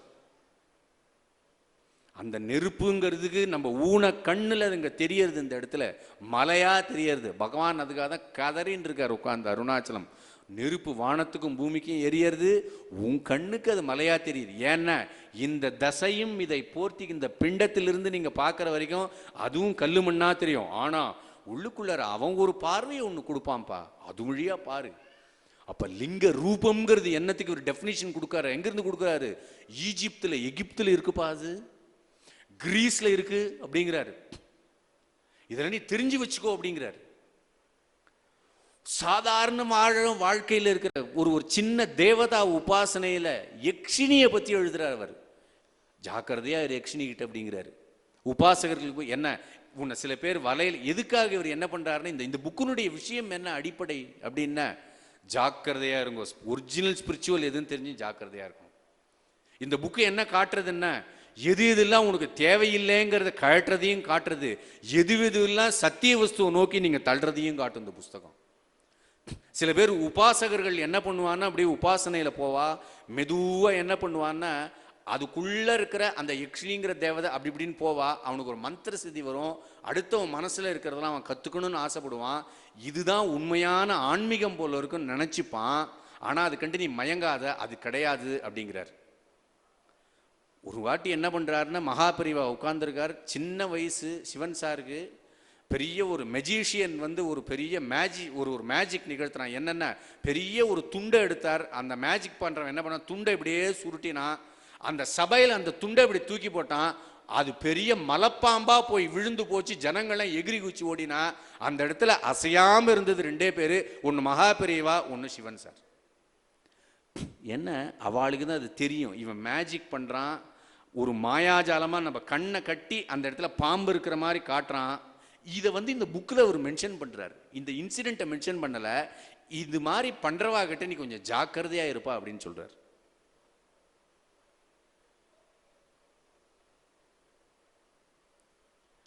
இதுக்கு அப்புறம் என்ன அவருடைய விஷயங்கள் போகிறது அப்படின்னா, ஒரு வீட்டில் காமாட்சி பாட்டின்னு ஒரு பாட்டி இருந்தா. இவருக்கு சிவன் சாரை பற்றி தெரிஞ்சவாளுக்கு நன்னா தெரியும். எப்படி பெரியவா ஆச்சாரத்தோடு இருந்தாரோ, ஒன்று ஜலத்தை கூட பார்த்து குடிச்சுட்டு இருப்பார் அவர். அதே போல இவர் என்ன பண்ணினாருன்னா, பக்கோடா பிடிக்கும், ஸ்வீட்லாம் பிடிக்கும், சாப்பிட்டுருவார் இவர். ஒரு பாட்டி பக்ஷணந்தெல்லாம் கொண்டு கொடுத்துட்டு இருந்தா, காமாட்சி பாட்டின்னு பேர், ரொம்ப வருஷம். அப்போ என்ன பண்ணிட்டுனா, ஒரு பாம்பு ஒன்று தீண்டிட்டு அந்த பாட்டியை சொல்கிறா சார்கிட்ட, இது மாதிரி தீண்டிட்டு சார், அப்படி என்ன பண்ணுது, ஒன்றும் இல்லை, நான் போய் சொன்னேன்னு சொல்லு, வாழைமட்டை சார் அப்படி நல்லா பிழிஞ்சு இந்த பாட்டியை குடிக்க சொல்லு, வேற எந்த வைத்தியம் வேண்டாம் அப்படின்னு சொன்னால், வாழைமட்டை சார் அப்படி பிழிஞ்சு கொடுத்த உடனே பாட்டி ஜம்முன்னு எந்திரிச்சு உட்காந்து மறுநாள் பக்ஷணம் பண்ணி கொண்டு சார்கிட்ட வச்சுட்டான். எல்லாம் பண்ணினான் அவர். பெரியவா ஒரு முறை கூப்பிட்டார். சகல விஷயங்களும் சகல கலைகளும் தெரிஞ்சவன், சாச்சுன்னு பேர் அவருக்கு. ஆக்சுவலாக சிவன் சாருக்கு நிறைய பேர், சார்னு ஒரு பேர், சிவன் சார்னு எல்லா கலைகளும் தெரியும் அப்படின்னு சொல்லுவார் மகாபெரிவா. ஒரு வாட்டி என்ன பண்ணாருன்னா, சின்ன வயசாக இருக்கும் பொழுது கும்பகோணத்தில் காவேரி ஜலத்தில் குளிச்சுட்டு இருந்தா பெரியவா. பின்னாடி இருக்கிற சபையில் இருக்கிறவா எல்லாரும் குளிச்சுட்டு மேலே எழுந்து உட்காந்துன்னு எல்லா பிராமணர்களும் பின்னாடி நிற்க சொல்லுங்க அப்படின்னா நிற்க வச்சா, இந்த கேமராவை ஹேண்டில் பண்ணக்கூடிய ஒரே திறமை உள்ளவன் சிவன் சார், கூப்பிட்டு படத்தை எடுக்க சொல்லுங்க அப்படின்னார். அந்த காலத்திலே பர்ஃபெக்டாக அதை ஃபோட்டோ எடுத்தார். ஃபோட்டோ எடுத்த ஒரு விஷயம் கிடையாது, அதில் இருக்கிற ஒவ்வொரு முகமும் இன்னைக்கு நம்ம பிக்சல் கணக்கில் அந்த துல்லியம் சொல்கிறீங்களோ, அது எப்படி அவர் ஜூம் பண்ணார்னு தெரிஞ்சாது. அதை பண்ணி இன்னைக்கும் கும்பகோணத்தில் ஒரு தரத்தில் மாட்டி வச்சிருக்கார். சிவன் சார் எடுத்தது. பெரியவா எதுக்காக இதெல்லாம் காட்டுறா அப்படின்னா, அவருக்கு எல்லாம் தெரியும் அப்படிங்கிறதுக்காக போய் காட்டுறார். ஒருத்தர் சொன்னார், நேராக ஒருத்தர் பெரியவாட்ட வந்தா, பெரியவா இது மாதிரி கனவுல எனக்கு நீங்கள் எனக்கு அல்வா கொடுங்கோன்னு கேட்டேன், நீங்கள் நான் பண்ணி கொண்டு வந்திருக்கேன், எப்படி பெரியவா என்ன கொடுக்கறதுன்னு தெரியல அப்படின்னு சொன்னேன். ஒன்றும் கவலைப்படாதம்மா, சிவன் சார் இருக்கிற இடம் தெரியுமா அப்படின்னு கேட்டால் தெரியும், அங்கே போய் கொடுன்னாரு. ஏன் பெரியவான்னாரு. எனக்கு கொடுக்கறதும் அவருக்கு கொடுக்கறதும் ஒன்று அப்படின்ட்டார். எந்த நமஸ்காரம் சிவன் சாருக்கெல்லாம் பண்ணுறோமோ அந்த நமஸ்காரம் அர்த்தம் அங்கே போகிறது, அவ்வளோதான். ஒருத்தர் அங்கிருந்து ஒருத்தர் வந்தார், திருவெண்காலிலிருந்து அவர் அப்படியே வந்துட்டு இருந்தார். பெரியவா வந்து திருவெண்காலிலிருந்து வரேன், பெரியவாளுக்கு ஏதாவது கைங்கரியம் பண்ணணும்னு எனக்கு ஒரு ஆசை இருக்குது, பெரியவாளுக்கு வந்து பிக்ஷை எடுத்துக்கணும், என்னைக்காவது நீங்கள் வந்தாலும் நான் தான் பண்ண, கோபால் ஐயர் ஏதோ பேர் அவருக்கு, ரொம்ப தழுதழுத்து சொன்னார். பா நான் ஒன்றே ஒன்று சொல்லுவேன், அதை பண்ணுவியோ அப்படின்னார். சாப்பாடு போடு பெரியவா, சாப்பாடு போடு. நான் அதுதான் பெரியவா வந்திருக்கேன். எனக்கு இல்லைப்பா, சிவன் சார் வந்தார்னா ஒரு உட்கார வச்சு சாப்பாடு போடு, அவர் சாப்பிட்டா எனக்கு இங்கே நிறைஞ்சிடும் அப்படின்னார். இதுதான் விஷயம். சிவன் சாருடைய மகிமையெல்லாம் நிறைய, அதாவது என்னென்னா ஒரு பெரிய ஒரு நாதஸ்வர வித்வான் வந்து உட்கார்ந்துட்டு இருக்கார். எனக்கு சிவன் சாருடைய பாதங்கள் நமஸ்காரம் பண்ணார். உங்களுடைய புஸ்தகம் படித்தேன், அத்தனை வித்தியைகளும் அதில் நீங்கள் சொல்லியிருக்கீள், அத்தனை சங்கீதமும் உங்கள் எதிர, அத்தனை சங்கீதத்தை பற்றி விஷயம் இருக்குது, உங்களுக்கு தெரியாத ராகம் கிடையாது, தாளம் கிடையாது. அடியனுக்கு ஒன்றே ஒன்று, அவர் பேர் கனக சபைன்னு பேர், பெரிய வித்வான் அவர், நாதஸ்வர வித்வான். எனக்கு ஒரு 2 கடாட்சம் பண்ணுங்கோ அப்படின்னாரு. என்ன அப்படின்னு கேட்டார். ஒரு கடாட்சம் ஸ்வர சுத்தமாக நான் வாசிச்சுட்டே இருக்கணும் இந்த உயிர் போகிற வரைக்கும் அப்படின்னு கேட்டுட்டார். ஸ்வர சுத்தமாக வாசிக்கணும். ஏன்னா இங்கே இருக்கிற திருவெண்காலில் இருக்கிற ஈஸ்வரனுக்கும் இங்கே இருக்கிற அம்பாளுக்கும், பிரம்ம வித்யாம்பிகை சொல்ல அம்பாளுக்கும் நான் வாசித்து இந்த கட்ட சரீரம் போகணும். இன்னொரு கேள்வி மட்டும் கேட்டுக்கிறேன், ஒன்றுமே இல்லை, அப்படி வாசிச்சுட்டே இருக்கும்போது என்னுடைய பிராணனும் போகணும் அப்படின்னு வேண்டின்றார். அப்படியே நடந்தது. அவர் உட்கார்ந்துட்டு வாசிச்சுட்டே இருந்தார் சன்னதியில், அப்படியே விழுந்து அவருடைய பிராணமும் போச்சு. அதை கொடுத்தது சிவன் சாருடைய கடாட்சம்.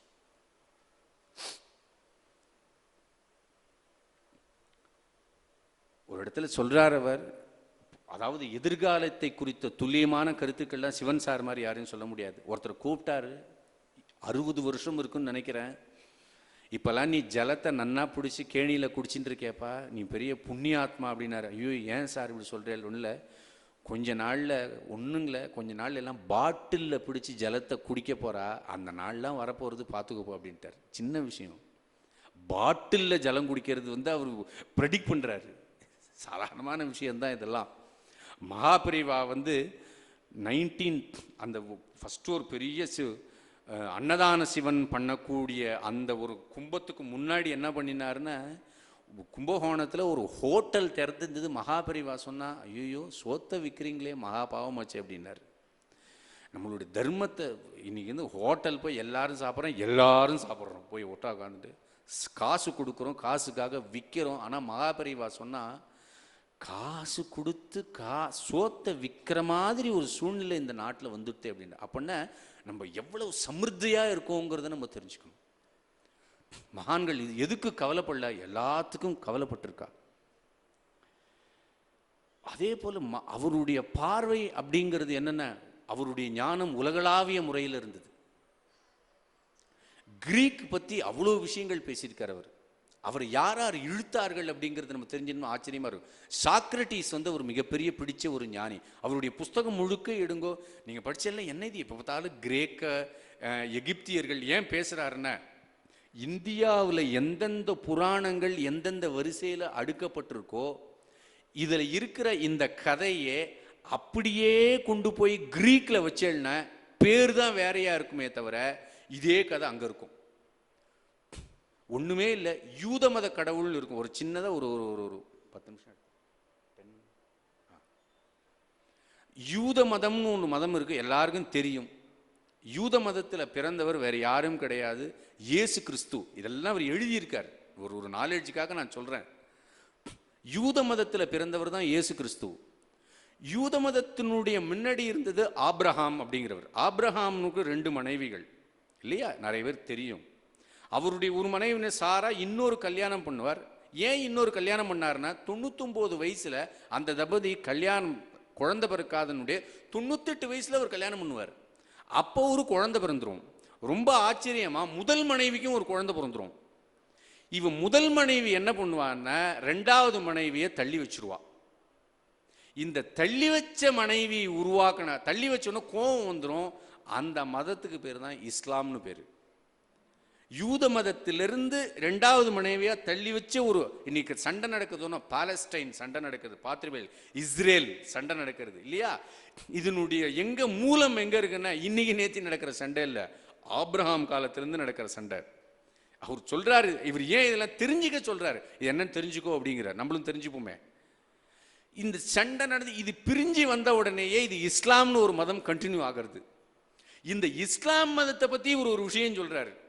இஸ்லாமியர்களுக்குள்ளார என்னென்ன வழிபாடுகள் இருக்கு, இப்பெல்லாம் நம்ம பேசணும்னா தலையை வெட்டி விடுவா. மெக்கால என்ன இருக்குல்லாம் எழுதியிருக்காரு இந்த புஸ்தகத்துல. அங்க இருக்கிறது ஒரிஜினல் என்ன அப்படின்லாம் எழுதியிருக்காரு அவர் இந்த புஸ்தகத்துல. மெக்கா இல்லையா, என்ன வழிபாடெல்லாம் அதுக்கு முன்னாடி இருந்திருக்கு, இப்ப என்ன வழிபாடா இருக்கு, இதெல்லாம் எழுதியிருக்காரு அவர். அதுக்கு பிரிஞ்சு வந்த அந்த பிரிஞ்சு போனது இஸ்லாம், யூத மதம். இந்த யூத மதத்துக்கு முன்னாடி பைபிளுக்கு முன்னாடி அவங்க ஒரு புஸ்தகம் ஒன்று இருந்தது, ஓல்ட் டெஸ்ட்மெண்ட்னு சொல்லுவா. அந்த ஓல்ட் டெஸ்ட்மெண்ட்டுக்கும் பேர் தோரா அப்படின்னு பேரு.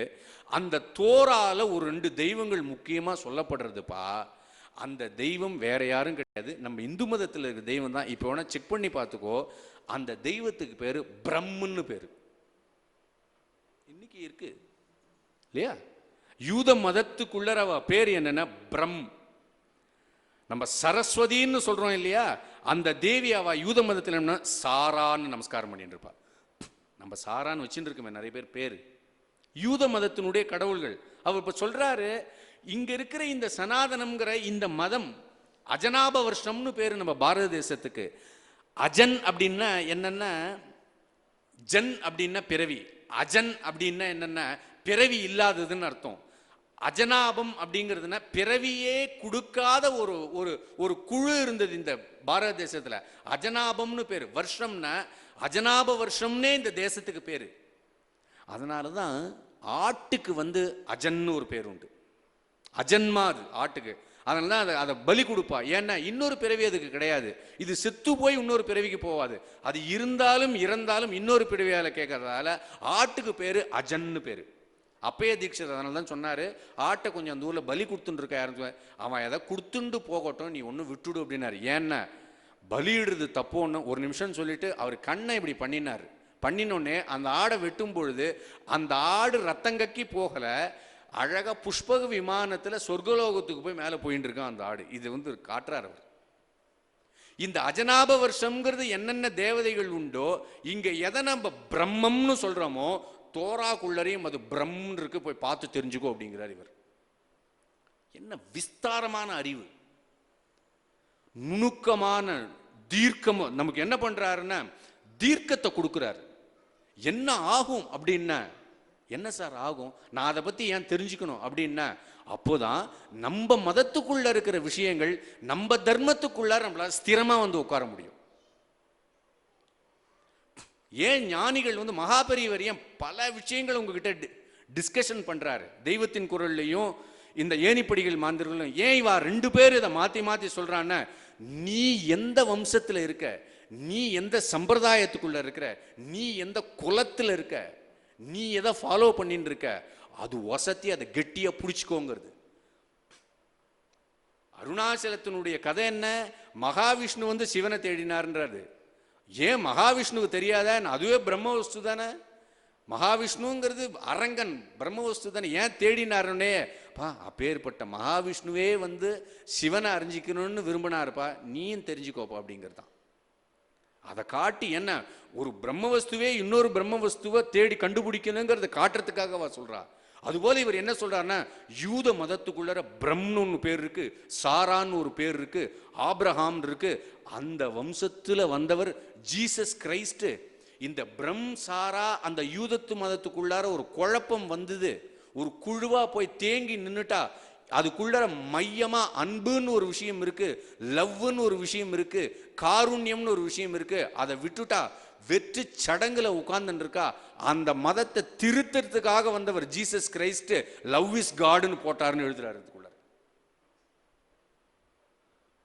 அந்த லவ் இஸ் காடுங்கிறது திருமூல மந்திரத்தில் இருக்கு, தெரிஞ்சுட்டு இருக்கேளா அப்படின்னு கேட்கிறார். திருப்பி இந்த பக்கம் அழகா the balance, the way of reading. ஒரு புக்கை தெரிஞ்சுக்கோங்க.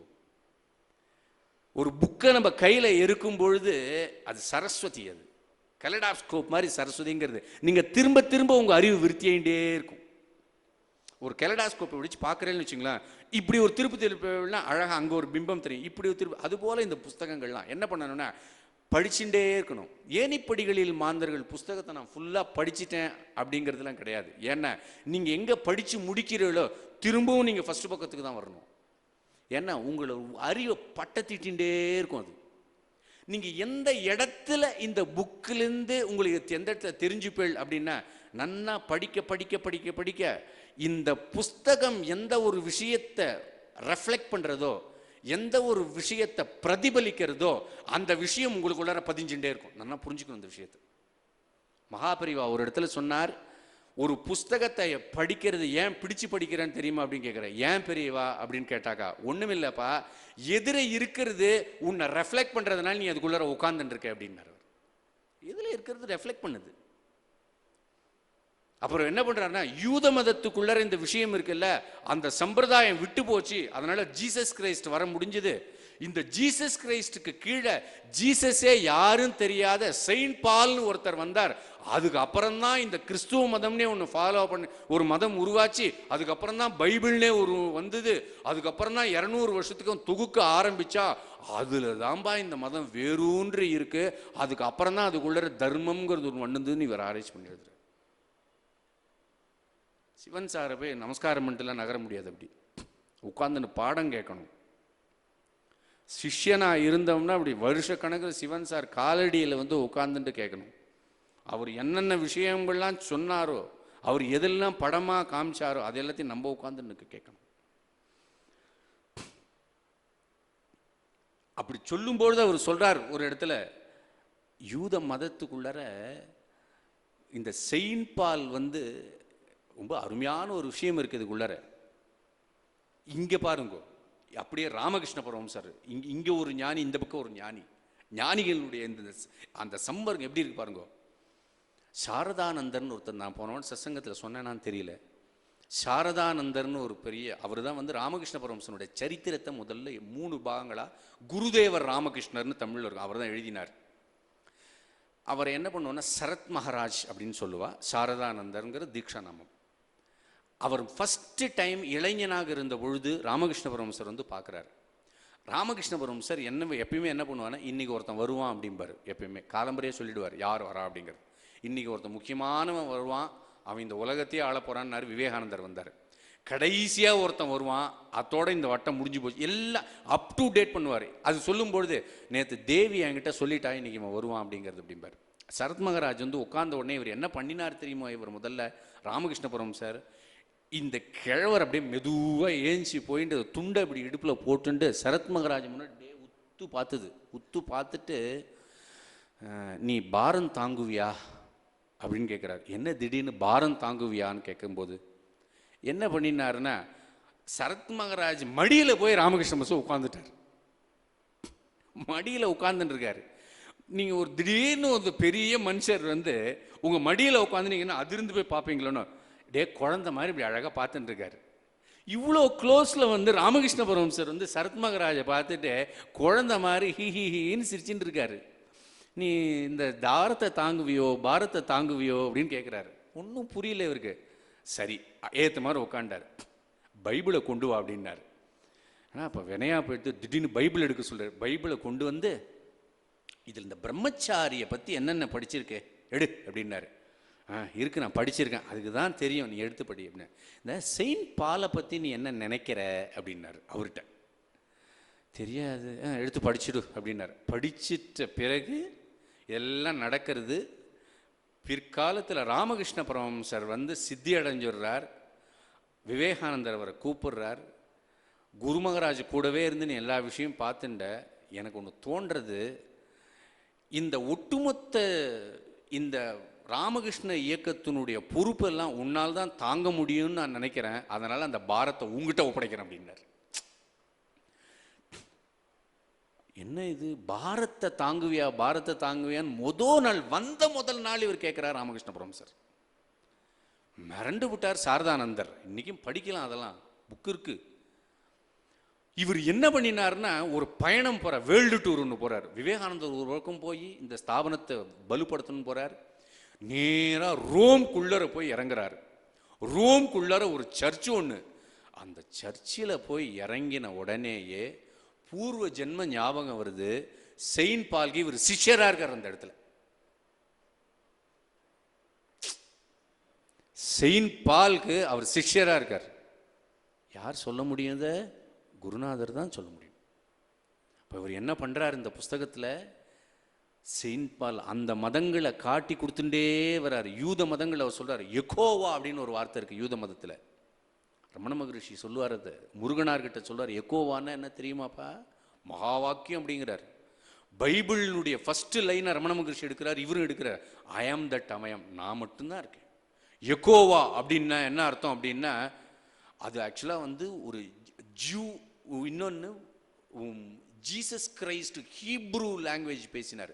ஹீப்ரூ லாங்குவேஜ்லேயே இன்னொரு பாஷை ஒன்று இருக்கு. அந்த லாங்குவேஜ் நாட்டுப்புற பாஷையில் தான் ஜீசஸ் கிரைஸ்ட் பேசினார். அந்த ஹீப்ரூ லாங்குவேஜில் இருக்கிற அந்த யெகோவாங்கிறதுக்கு என்ன அர்த்தம் அப்படின்னா, நான் இருக்கிறேன்னு அர்த்தம். அவ்வளவுதான், முடிஞ்சு போச்சு. ஒட்டுமொத்த வேதாந்த கருத்துக்களும் அதுக்குள்ள அடைஞ்சு போய் என்னென்ன, நான் இருக்கிறேன், நான் இருக்கிறேன், அவ்வளவுதான். உள்ள வஸ்து அது மட்டும்தான் இருக்குன்னு அர்த்தம். அதுதான்ப்பா யூத மதத்தினுடைய மையம், அதுதான்ப்பா நம்மளுடைய வேதாந்த மதத்தினுடைய மையம். எப்படி இந்த பரதகண்டத்திலேருந்து ஞானிகள் அந்த பக்கம் போயிருக்கா, அந்த பக்கத்திலேருந்து இந்த பக்கம் எப்படி இந்த சப்ஜெக்டை மேனேஜ் பண்ணியிருக்கா, இது நீ தெரிஞ்சுக்கோ அப்படிங்கிற இந்த புஸ்தகத்தில். மகாபரிவாளம் சிவன் சாரும் நமக்கு பண்ணக்கூடியது என்னென்ன, நம்மளை பக்தர்கள் ஆக்குறது முதல்ல. ரெண்டாவது, நம்ம எந்த தெய்வங்கள்லாம் நமஸ்காரம் பண்ணிட்டு இருக்கோமோ அதுக்குள்ள இருக்கிற அந்த விஷயங்களை, அந்த தேவதைகளை, ஏகப்பட்ட தேவதைகள் பற்றி ரிசர்ச் பண்ணிடுற இருக்காரு. நீங்கள் போய் படித்தாதான் நான் சொல்கிறதுங்கிறது ஒரு என்ட்ரன்ஸ் உங்களுக்கு, அவ்வளவுதான். நிறைய பேர் இங்கே படிச்சிருப்பேள், பரவாயில்ல, ஒன்றும் பிரச்சனை இல்லை. அதுக்கப்புறம் உள்ள அப்படியே கொண்டு போய் நம்மளை அதுக்குள்ளே என்ன பண்ணுறாருன்னா வேதாந்திகள் ஆக்கிறது. நான் எப்பயுமே சொல்லுவேன், ஆண் பெண் அனைவரும் சமமான வேதாந்திகள். எப்பயுமே ஒன்று ஞாபகம் வச்சுங்கோ, பெண்களுக்கு மட்டும் பக்தி கிடையாது, ஆண்களுக்கு மட்டும் வேதாந்தம் கிடையாது. பக்தி அப்படிங்கிறதுக்கு இன்னொரு பதம் என்ன அர்த்தம்னா வேதாந்தம்னு அர்த்தம். எந்த இடத்துல பக்தி பூரணமாகுதோ அந்த இடத்துல வேதாந்தம் இருக்குன்னு அர்த்தம். எந்த இடத்துல ஒருத்தனால வேதாந்தத்தை புரிஞ்சிக்க முடியுதோ பூரண பக்தி அவனுக்கு உள்ள வர்றதுன்னு அர்த்தம். ரமண மகரிஷியும் முருகனாரும் சொன்னாரு, யார் ஒருத்தன் இந்த வேதாந்தத்தை பூரணமா ஸ்வீகரிச்சுட்டு உட்கார்ந்துருக்கானோ அவனுக்குள்ள ஒரு பக்தி இருக்கு. அது சாதாரணமான பாமர பக்தி கிடையாதுப்பா. அந்த பக்திக்கு பேர் என்னன்னா சுவாத்ம பக்தின்னு பேர் அப்படின்னார். அந்த ஹைட்டுக்கு ஏறணும். விவேகானந்தர் சொல்றாரு, நீ ஒரு சாதாரண ஆளு, உனக்கு எதுவும் புரியாதுன்னு முதல்ல படிக்காது அப்படிங்கிறார். நம்மலாம் ரொம்ப என்ன பண்ணுவோம்னா, அம்பாள் ஒரு இடத்துல சொல்றா, ஒரு இடத்துல நீ உன்னை ரொம்ப சின்னவனா நினைச்சுட்டு இருக்க, அறிவுலயம் கிடையாது அப்படிங்கிற, எல்லாம் தெரிஞ்சுக்கோ அப்படிங்கிறா. எல்லாம் தெரிஞ்சுக்க சொல்றா, நாலேஜ், ஒட்டுமொத்த நாலேஜும் தெரிஞ்சுக்க சொல்றா. நான் வெறும் பூஜை மட்டும்தான் பண்ணுவேன், என்னால் முடியும் அப்படிங்கிற, கையில் கிடைச்சதுன்னா படிச்சிடணும். விவேகானந்தர் ஒரு இடத்துல சொல்றாரு, ஏன்பா நாளைக்கு உனக்கு 1 லட்ச ரூபா கொடுத்து அதை 10 லட்சம் ஆக்குன்னா எதுவுமே படிக்காத ஒரு பாட்டி ஆக்கிடுவா இல்லையோ, அப்போ உன் அறிவு எங்க உபயோகப்படுத்துற அப்படிங்கிறார். ஒண்ணுமே படிக்க தெரியாத ஒரு பாட்டி, ஒரு சாதாரணமான ஒரு கீரை விற்கிற ஒரு பாட்டி என்ன பண்ணுவான்னா 10 வருஷத்துல தன் குழந்தைங்களை படிக்க வச்சு பங்களா கட்டி வர்ற அளவுக்கு அவளுக்கு புத்தி வேலை செய்யும். எந்த அறிவு வேலை செஞ்சது, எந்த சிரத்தை வேலை செஞ்சது? விவேகானந்தர் சொல்றாரு, அந்த சிரத்தையும் அறிவியும் ஆன்மீகத்தில் இருக்கிற புஸ்தகங்கள்லாம் வேதாந்தங்கள் படிக்கிற தெரிஞ்சுக்கோங்க அப்படிங்கிறார். பிரம்மசூத்திரத்துக்கு பாஷ்யம் படிக்கிறங்கிறது சாஸ்திரிகளோ கணபாட்டிகளோ வேதாந்தம் தெரிஞ்சவா படிக்க வேண்டிய அவசியம் இல்லை. ஒரு பெண் எடுத்து படிக்கணும். மைத்ரேயி கதை இருக்கே, ரமண பகவான் கிட்ட இருந்திருக்கா. கனகம்மாள்னு ஒரு பாட்டி இருந்திருக்கா. மகாபரிவாட்ட போய் கேட்கிறா. கனகம்மாள் எல்லாருக்கும் தெரியும், ரமண பக்தர்கள் எல்லாருக்கும் தெரியும்.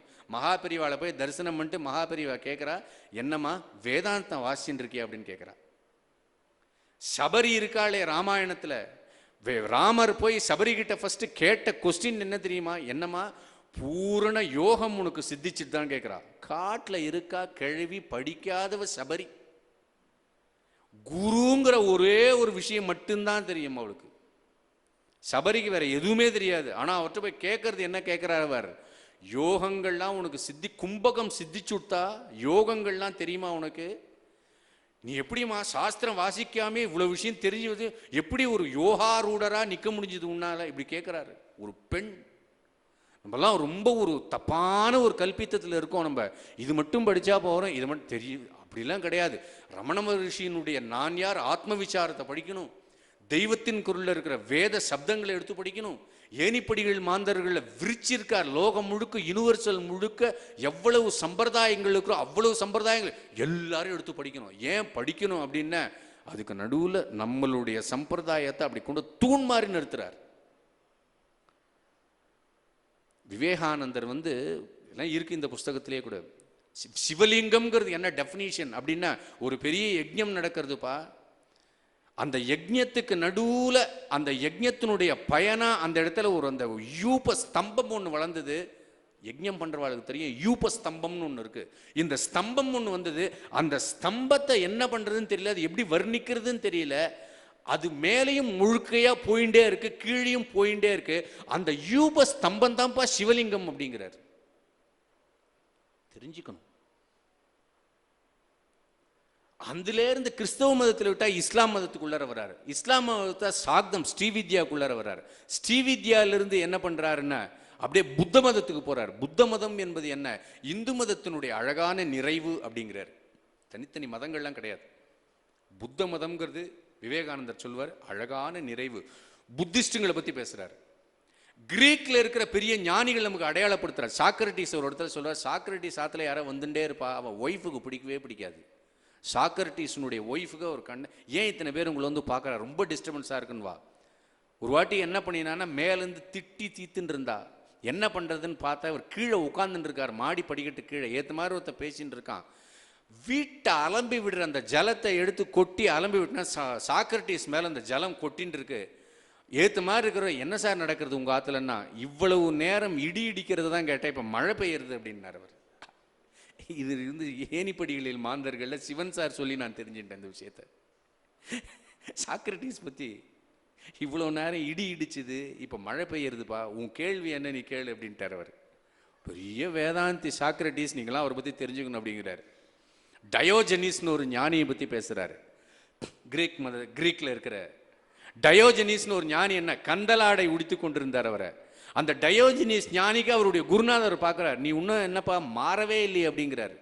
என்னென்ன, இந்த கந்தலாடைக்குள்ளர உன்னுடைய ஈகோவை பார்க்குறேனே அப்படி. ஐ திங்க் டயோஜினிஸ் ஆமா. அதுக்கப்புறம் டயோஜினிஸ் என்ன பண்ண, அதையும் தூக்கி போட்டுட்டு போனார். அந்த டயோஜினிஸ் என்ன, ஏத்தென்ஸ் என்கிற நகரத்தில் பகல்லையே லைட்டை பிடிச்சிட்டு போனார் அவர். இந்த சம்பவம் உண்மை. பகல்லையே லைட்டை பிடிச்சிட்டு நடப்பார் டயோஜினிஸ். ஏன்னா நீ பகல்லையே கண்ணு தெரியாம நடந்துட்டு இருக்க. என்ன அர்த்தம்னா, உனக்குள்ளார வெளிச்சம் ஒன்று, ஆத்ம வெளிச்சம் ஒன்று நடந்துட்டு இருக்கு. அதை நீ உள்ள பார்க்காம வெளியில இந்த பிரபஞ்சம்ங்கிற இருட்டுக்குள்ளார பார்த்து சுத்தின்னு இருக்கே, அது உனக்கு புரியலன்னு தாண்டா நான் இந்த வெளிச்சத்துக்கு நடுவில் நான் லைட்டை வச்சுன்னு சுத்துறேன் அப்படின்னாரு. நம்ம வள்ளலார் மாதிரி அப்படி நடந்தார் அவர். அவதூதர் வேற அவர், அவளை நமஸ்காரம் பண்ணுவார் அவரை. அவர் சைபிலி அப்படிங்கிற அம்பாளை உபாசனை பண்ணிட்டு இருந்தார், அந்த ஊர்ல இருக்கிற அம்பாள். இந்த பேர்லாம் எங்கிருந்து பிடிச்சார் அவர் சொன்னாரே தான், எனக்கு தியானத்தில் உட்கார்ந்துருப்பேன், கிரீக்ல ஒரு அம்பாள் பேர் இருக்கு, அந்த அம்பாள் எடுத்து எழுதுறேன் அப்படின்ட்டார் அவர். சைபிலின்னு அதுக்கு ஒரு பேரு. நம்ம இந்த வேதம் படிச்சவாளை போய் கேட்டாதான் தெரியும் இந்த சைபிலிங்கிறது எதா இருக்கான்னு தெரியும். ஏன்னா ரிக்வேத மந்திரத்தில் இருக்கிற நிறைய பேர்கள் கிரீக் வம்சத்தில் இருக்கிற தெய்வங்கள் சொல்ல. மித்ரா அப்படின்னு ஒரு இருக்கும். மித்ரன்னு சூரியன் அர்த்தம் உண்டு. ரிக்வேத மந்திரங்கள்ல மித்ரன் வந்துட்டே இருக்கும். அதே தான் அப்படியே இங்க கிரீக்லயும் வச்சுருப்பா. இதெல்லாம் இவர் தான் சொல்றாரு. சார் அழகா பதிவு பண்ணியிருக்கார். அந்த டயோஜனிஸ் என்ன பண்ணா, ஒரு இடத்துல கடற்கரையில் போய் படுக்கிறாரு. ஒரு காவலாளிங்க இவருடைய விசேஷங்கள் நினைச்சு அந்த மன்னன் கூட்டிட்டு வர சொல்றான். வரமாட்டேங்கிறாரு. இவர் போய் நம்ம ராஜாவை அழைக்கிறாரு. ராஜா அப்படி நிக்கிறான். என்னென்ன அந்த ராஜாவை பார்த்து, நீ இவ்வளவு சந்தோஷமா இருக்கியே, ஒட்டுமொத்த உலகத்தையும் நான் ஆள்லான்னு ஆண்டுன்னு இருக்கேன், நீ மட்டும் இவ்வளவு சந்தோஷமா எப்படி இருக்கிற அப்படின்னு கேட்டாரு. ஒண்ணுமில்லை, நீ என்ன தொந்தரவு பண்ணாத அப்படிங்கிற. என்ன தொந்தரவு பண்றேன், நீ கொஞ்சம் நகர்ந்துக்கோ, நான் சூரியனோட பேசிட்டு இருக்கும்போது நடுவில் நீ என்னடா நிக்கிற அப்படின்ட்டார் அவர். அப்படி இருந்திருக்கா ஞானிகள்லாம். அதெல்லாம் சிவன் சார் பதிவு பண்றாரு அழகா. டயோஜனிஸ், டயஜனிஸ் அப்படின்னு தமிழ்ல வரும், இங்கிலீஷ்ல டயோஜனிஸ். அவருடைய குரு, அவருடைய சம்பிரதாயம், அவங்களுக்கு எங்க உபாசனை இருந்திருக்கு. ஐயோ, எல்லாரும் சிவன் சாரனுடைய அற்புதம் நிறைய பண்ணிட்டார் அவர். உடம்ப சரி பண்றது, படிக்காத குழந்தைய படிக்க வைக்கிறது, காலில் நமஸ்காரம் பண்ணோடனே உடம்பு எல்லாம் நடந்தது சிவன் சார் முன்னாடி. என்ன நடக்கலை? மகாபெரிவா வந்து ஒரு கோடி பேரை சரி பண்ணியிருக்காரு எல்லா விஷயங்கள்னா. இதுக்கு இணையா யாருன்னே தெரியாத இவர் எல்லாரையும் பார்த்தபடிக்கு சரி பண்ணியிருக்காரு. மயிலாப்பூர்ல உட்காந்துட்டு தெருவில் போறவர்வாள் நீங்க பார்த்துட்டே சிவன் சார் இருந்தாருன்னா என்னென்ன நடக்கும் பார்த்துங்க பார்ப்போம். ஒரு பஸ் ஸ்டாண்டுக்கு நடுவில் ஒரு உட்கார்ந்து இருந்தாருன்னா அங்கே இருக்கிறவள்ள என்ன ஆகும் கணக்கு பண்ணுங்க. நீங்க மகாபெரிவா அத்தனை பேரையும் காஞ்சி காமகோடி பீடத்தில் போய் பார்த்தார். இவர் என்ன பண்ணினார்னா ஊர் ஊரா போய் எல்லாரையும் பார்த்துட்டு இருக்காரு. ஒன்று வந்து பீடாதிபதியா நின்று நடந்தது, இன்னொன்று பீடம் ஏற்காமலேயே நடந்தது. தான் சொல்லணும், வேற வழி இல்லை. அந்த ரூபத்திலிருந்து எல்லாருமே இதே சந்நியாசம், அங்கேயும் இதே விஷயம் அப்படியே நடந்தது. ஒரே பெற்றோர்களுக்கு பிறந்தா ஒரே விஷயம் தொடர்ச்சியா அப்படியே நடந்துருக்கு. தெய்வத்தின் குரல்ல எப்படி ஒரு தீர்க்கமா ஒரு அறிவு, அப்படி ஒரு ஞானம் கொட்டி தீர்த்தாரோ மகாபெரியவா, அதே விஷயங்களை அப்படியே கம்ப்ரஸ் பண்ணின மாதிரி இதுல அவர் கொடுத்திருக்காரு. இந்த விஷயங்களை நம்ம சம்பிரதாயம் மட்டுமில்லை, உலகளாவிய மதங்கள். அவருடைய இங்கிலீஷ்லாம் நமக்கு படிச்சு கொஞ்ச நேரம் ஆகுது, உள்ள அந்த சென்டென்ஸ் இறங்கிறதுக்கே குத்துறது உள்ள போய் ஒரு 2 முறைக்கு 3 முறைக்கு வாசிக்க வேண்டியதா இருக்கு. அதாவது யூத மதத்தை வந்து அவர் இன்னொன்னு ஞானிகள் இன்னொரு ஒற்றுமை சொல்லி நான் பூர்த்தி பண்ணிக்கலான் இருக்கேன். ரெனகனான் ஒரு பிரெஞ்சு பிலாசபர் இருந்தார். ரெனகனான்னு பேரு. பிரெஞ்சு பிலாசபர் வந்து கிறிஸ்துவ மதத்தில் இருக்கிறதையும் யூத மதங்களில் இருக்கிறதையும் சில விஷயங்களை ஹாஸ்யமா கேலி பண்ணி எழுதுறாரு. என்னப்பா இந்து மதத்தில் வந்து சும்மா ஹைட் அப்படி சர்வசாதாரணமாக வேதாந்தம் போய் பிடிக்கிறது, அப்படி ஒரு பிடிச்ச விஷயத்தை நீ இன்னைக்கு வந்து சாதாரணமாக உங்கள் மதத்து உள்ளே இருக்கிற புரியாமல் இப்படி சும்மா பிரச்சாரத்துக்காக வந்து கேலி பண்ணுற மாதிரி நீ பண்ணிட்டு இருக்கே அப்படிங்கிற பிரெஞ்சு பிலாசபர் ரெனகனான் பதிவு பண்ணியிருக்கார் அப்படின்னு ரெனகனானை பற்றி டீப்பாக எழுதுறார் இவர் இல்லையா. இப்போ ரமணாசிரமத்தில் ஒருத்தர் போறார், எங்கிருந்து வர அப்படின்னு கேட்குறாரு. நான் வந்து ஃபாரின்லேருந்து வரேன், ஃப்ரான்ஸ்லேருந்து வரேன் அப்படின்னு கேட்குறாரு. ரமணர் அவர்கிட்ட கேட்குறாரு, ஃப்ரான்ஸில் ஒரு பெரிய வேதாந்தி ரெனகனான்னு ஒருத்தர் இருக்காரு, அவர் எப்படி இருக்கார் அப்படின்னு கேட்குறாரு. சௌக்கியமா அந்த வேதாந்தியை தரிசனம் பண்ணியிருக்கேன்னு கேட்குறாரு. பாருங்க, அப்படியே அந்த ஞானிகள்லாம் அப்படியே ஞானிகள் என்ன பண்ணுறான்னா, இன்னொரு பெரிய விஷயம் என்னென்னா, இந்த ஞானிகள் நம்ம ஊர்ல அவதாரம் பண்ண ஞானிகளை காட்டுறா. ஆனா ரமணரும் சிவன் சார் என்ன பண்றாருன்னா ஃபாரின்ல இருக்கிற ஞானிகளை அவதாரம் பண்ண காட்டுறா. மகாபெரிவா சொல்லுவா, அப்பாலும் அடி சேர்ந்தார் அப்படின்னு ஒரு வார்த்தை சொன்னா. என்னன்னா, இந்த ஊர்ல மட்டும் ஞானிகள் கிடையாது, ஃபாரின்லயும் ஞானிகள் இருக்கா. நீ அவளெல்லாம் வாயை மூடின்னு இருக்கணும், ஒன்றும் சொல்லக்கூடாது. நான் வந்து இயேசு கிறிஸ்துவை கண்டிக்கிறேன், நீ வாயை மூடின்னு இருக்கணும். நம்மளாம் விஷயம் தெரிஞ்சவா கும்முன்னு இருக்கணும். என்னென்ன, எப்படி வந்து ஒரு குருநாதருடைய திருவடி எப்படி வணங்குறோமோ அதுபோல இயேசு கிறிஸ்துவும் மிகப்பெரிய மகான். ஒரே ஒரு பாக்கியம் என் வாழ்க்கையில் கிடைச்சது, திண்டிவனத்தில் மகாபெரிவா படிச்ச ஸ்கூல்ல நான் படித்தேன். அவ்வளோதான் எனக்கு கிடைச்ச பாக்கியம்.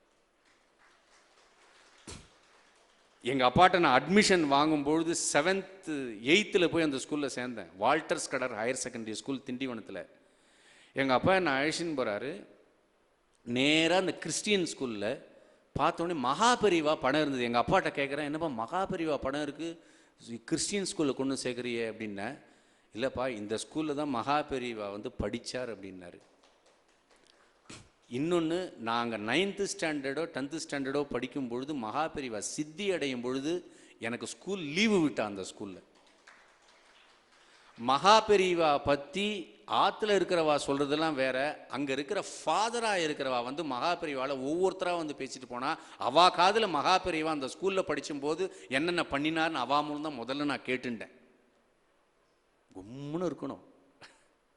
அவள் வந்து இந்த மதம் அந்த மதம்லாம் நீங்கள் ஏணிப்படிகள் மாந்தர்கள் படிச்சிட்டிங்கன்னா யூனிவர்சல் முழுக்க இந்த ஞானிகள் தான் ஆண்டா அப்படிங்கிறது தீர்மானம் பண்ணிடுவேன். நீங்கள் பெரிய, அதாவது நம்ம லிமிட்டேஷனாக இருக்கிற அறிவை வந்து என்ன பண்ணுறா, சிவன் சார் வந்து எனார்மஸாக இருக்கார்.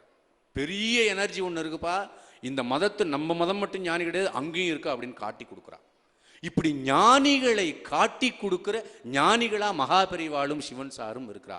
அதனால நம்ம என்ன பண்ணணும்னா அவளுடைய சரித்திரத்தை கேட்கணும், அவளுடைய ஆசிரியம் பண்ணணும், அவளை நமஸ்காரம் பண்ணணும், அவள் நம்மளுடைய சிந்தனையிலேயே வச்சுக்கணும்.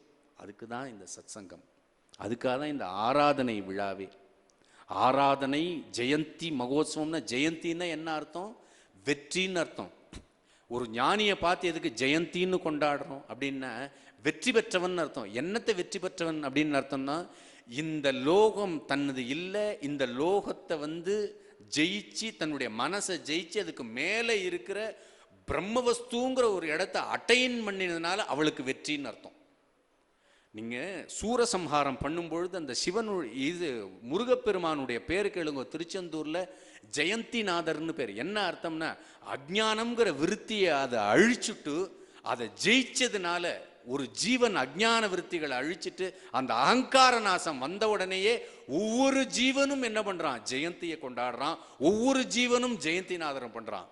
அந்த ஜெயந்திநாதர் என்னைக்கு அவளுடைய சரீரத்தை விதேக கைவல்யம்ங்கிற சரீரத்தை விடுறாளோ, அன்னைக்கு யார் ஜெயிச்சிருக்காளோ அவளை நம்ம ஆராதனம் பண்ணணுங்கிறதுக்காக ஆராதனையை நம்ம இந்த இடத்துல காட்டுறோம். புரிஞ்சுக்கணும் நம்ம இந்த விஷயத்தை. அதனால இவ்வளவு நேரமும் நம்ம சிவன் சாரை பற்றி ரொம்ப கம்மியாக ஸ்மரணை பண்ணியிருக்கோம்.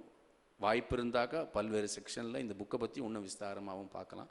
இவ்வளவு நேரமாக நீங்கள் பொறுமையாக கேட்டு உங்கள் எல்லாருக்கும் என்னுடைய நமஸ்காரங்களை தெரிவிச்சிருக்கேன். நம பார்வதி பதையே அரஹர மகாதேவ. கோபிகா ஜீவனஸ்மரணம் கோவிந்தா கோவிந்தா. இன்னொரு முக்கியமான விஷயம், இன்றைக்கி ஒரு மகா புருஷரை பற்றி நானும் பிரசன்னா அண்ணாவும் கேட்டுன்னு இருந்தோம்.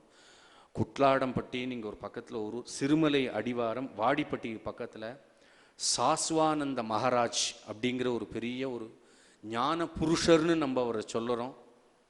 எனக்கு ரொம்ப ஆச்சரியமாக இன்றைக்கி ஒரு நிகழ்வு நடந்தது.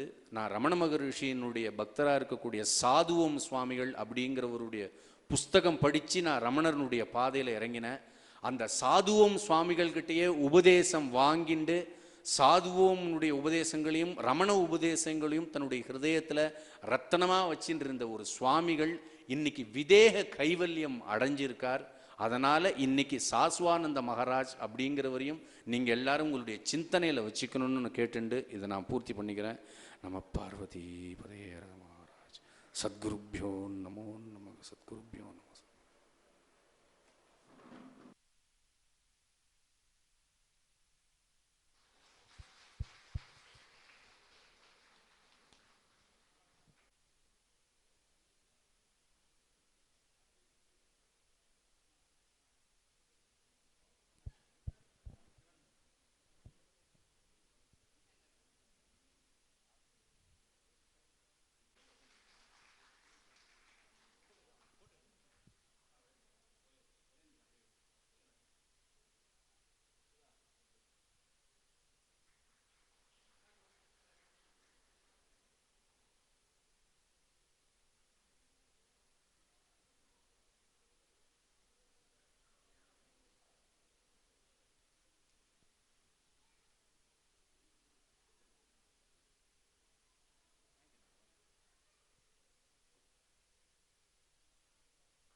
மாறல் நிகழ்ச்சியை சிறப்பான முறையில் நடத்திய இந்த குழுவினருக்கும் மற்றும் இங்கே மகாபெரிவாலும் சிவன் சாரும் என்கிற தலைப்பிலே மிகச் சிறப்பாக எடுத்துரைத்த கிருஷ்ணா அவர்களுக்கும், இவ்வளவு நேரம் பொறுமையாக காத்திருந்து கேட்ட உங்கள் அனைவருக்கும் மனமார்ந்த நன்றி.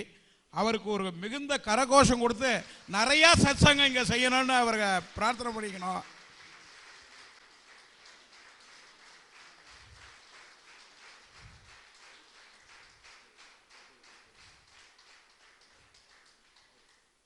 எல்லோரும் அமைதியாக ஒத்துராக இங்கே புஷ்பம் வச்சிருக்கா. நமக்கெல்லாம் நிகழ்ச்சியை அவர் நடத்தி தரணுன்ட்டு உங்கள் சார்பு எல்லாருடைய சார்புலையும் நாங்கள் சாஸ்தாங்கமாக நமஸ்கரித்து கேட்டுக்கொள்கிறோம். எங்களுக்கு ஒரு சத்சங்கம் நடத்தி அதில் நீங்கள் அண்ணா உபன்யாசம் பண்ணணுன்னு நாங்கள் விஞ்ஞாபனம் பண்ணிக்கிறோம். பெரியவாச்சாரம் சிவன் சார் துணை.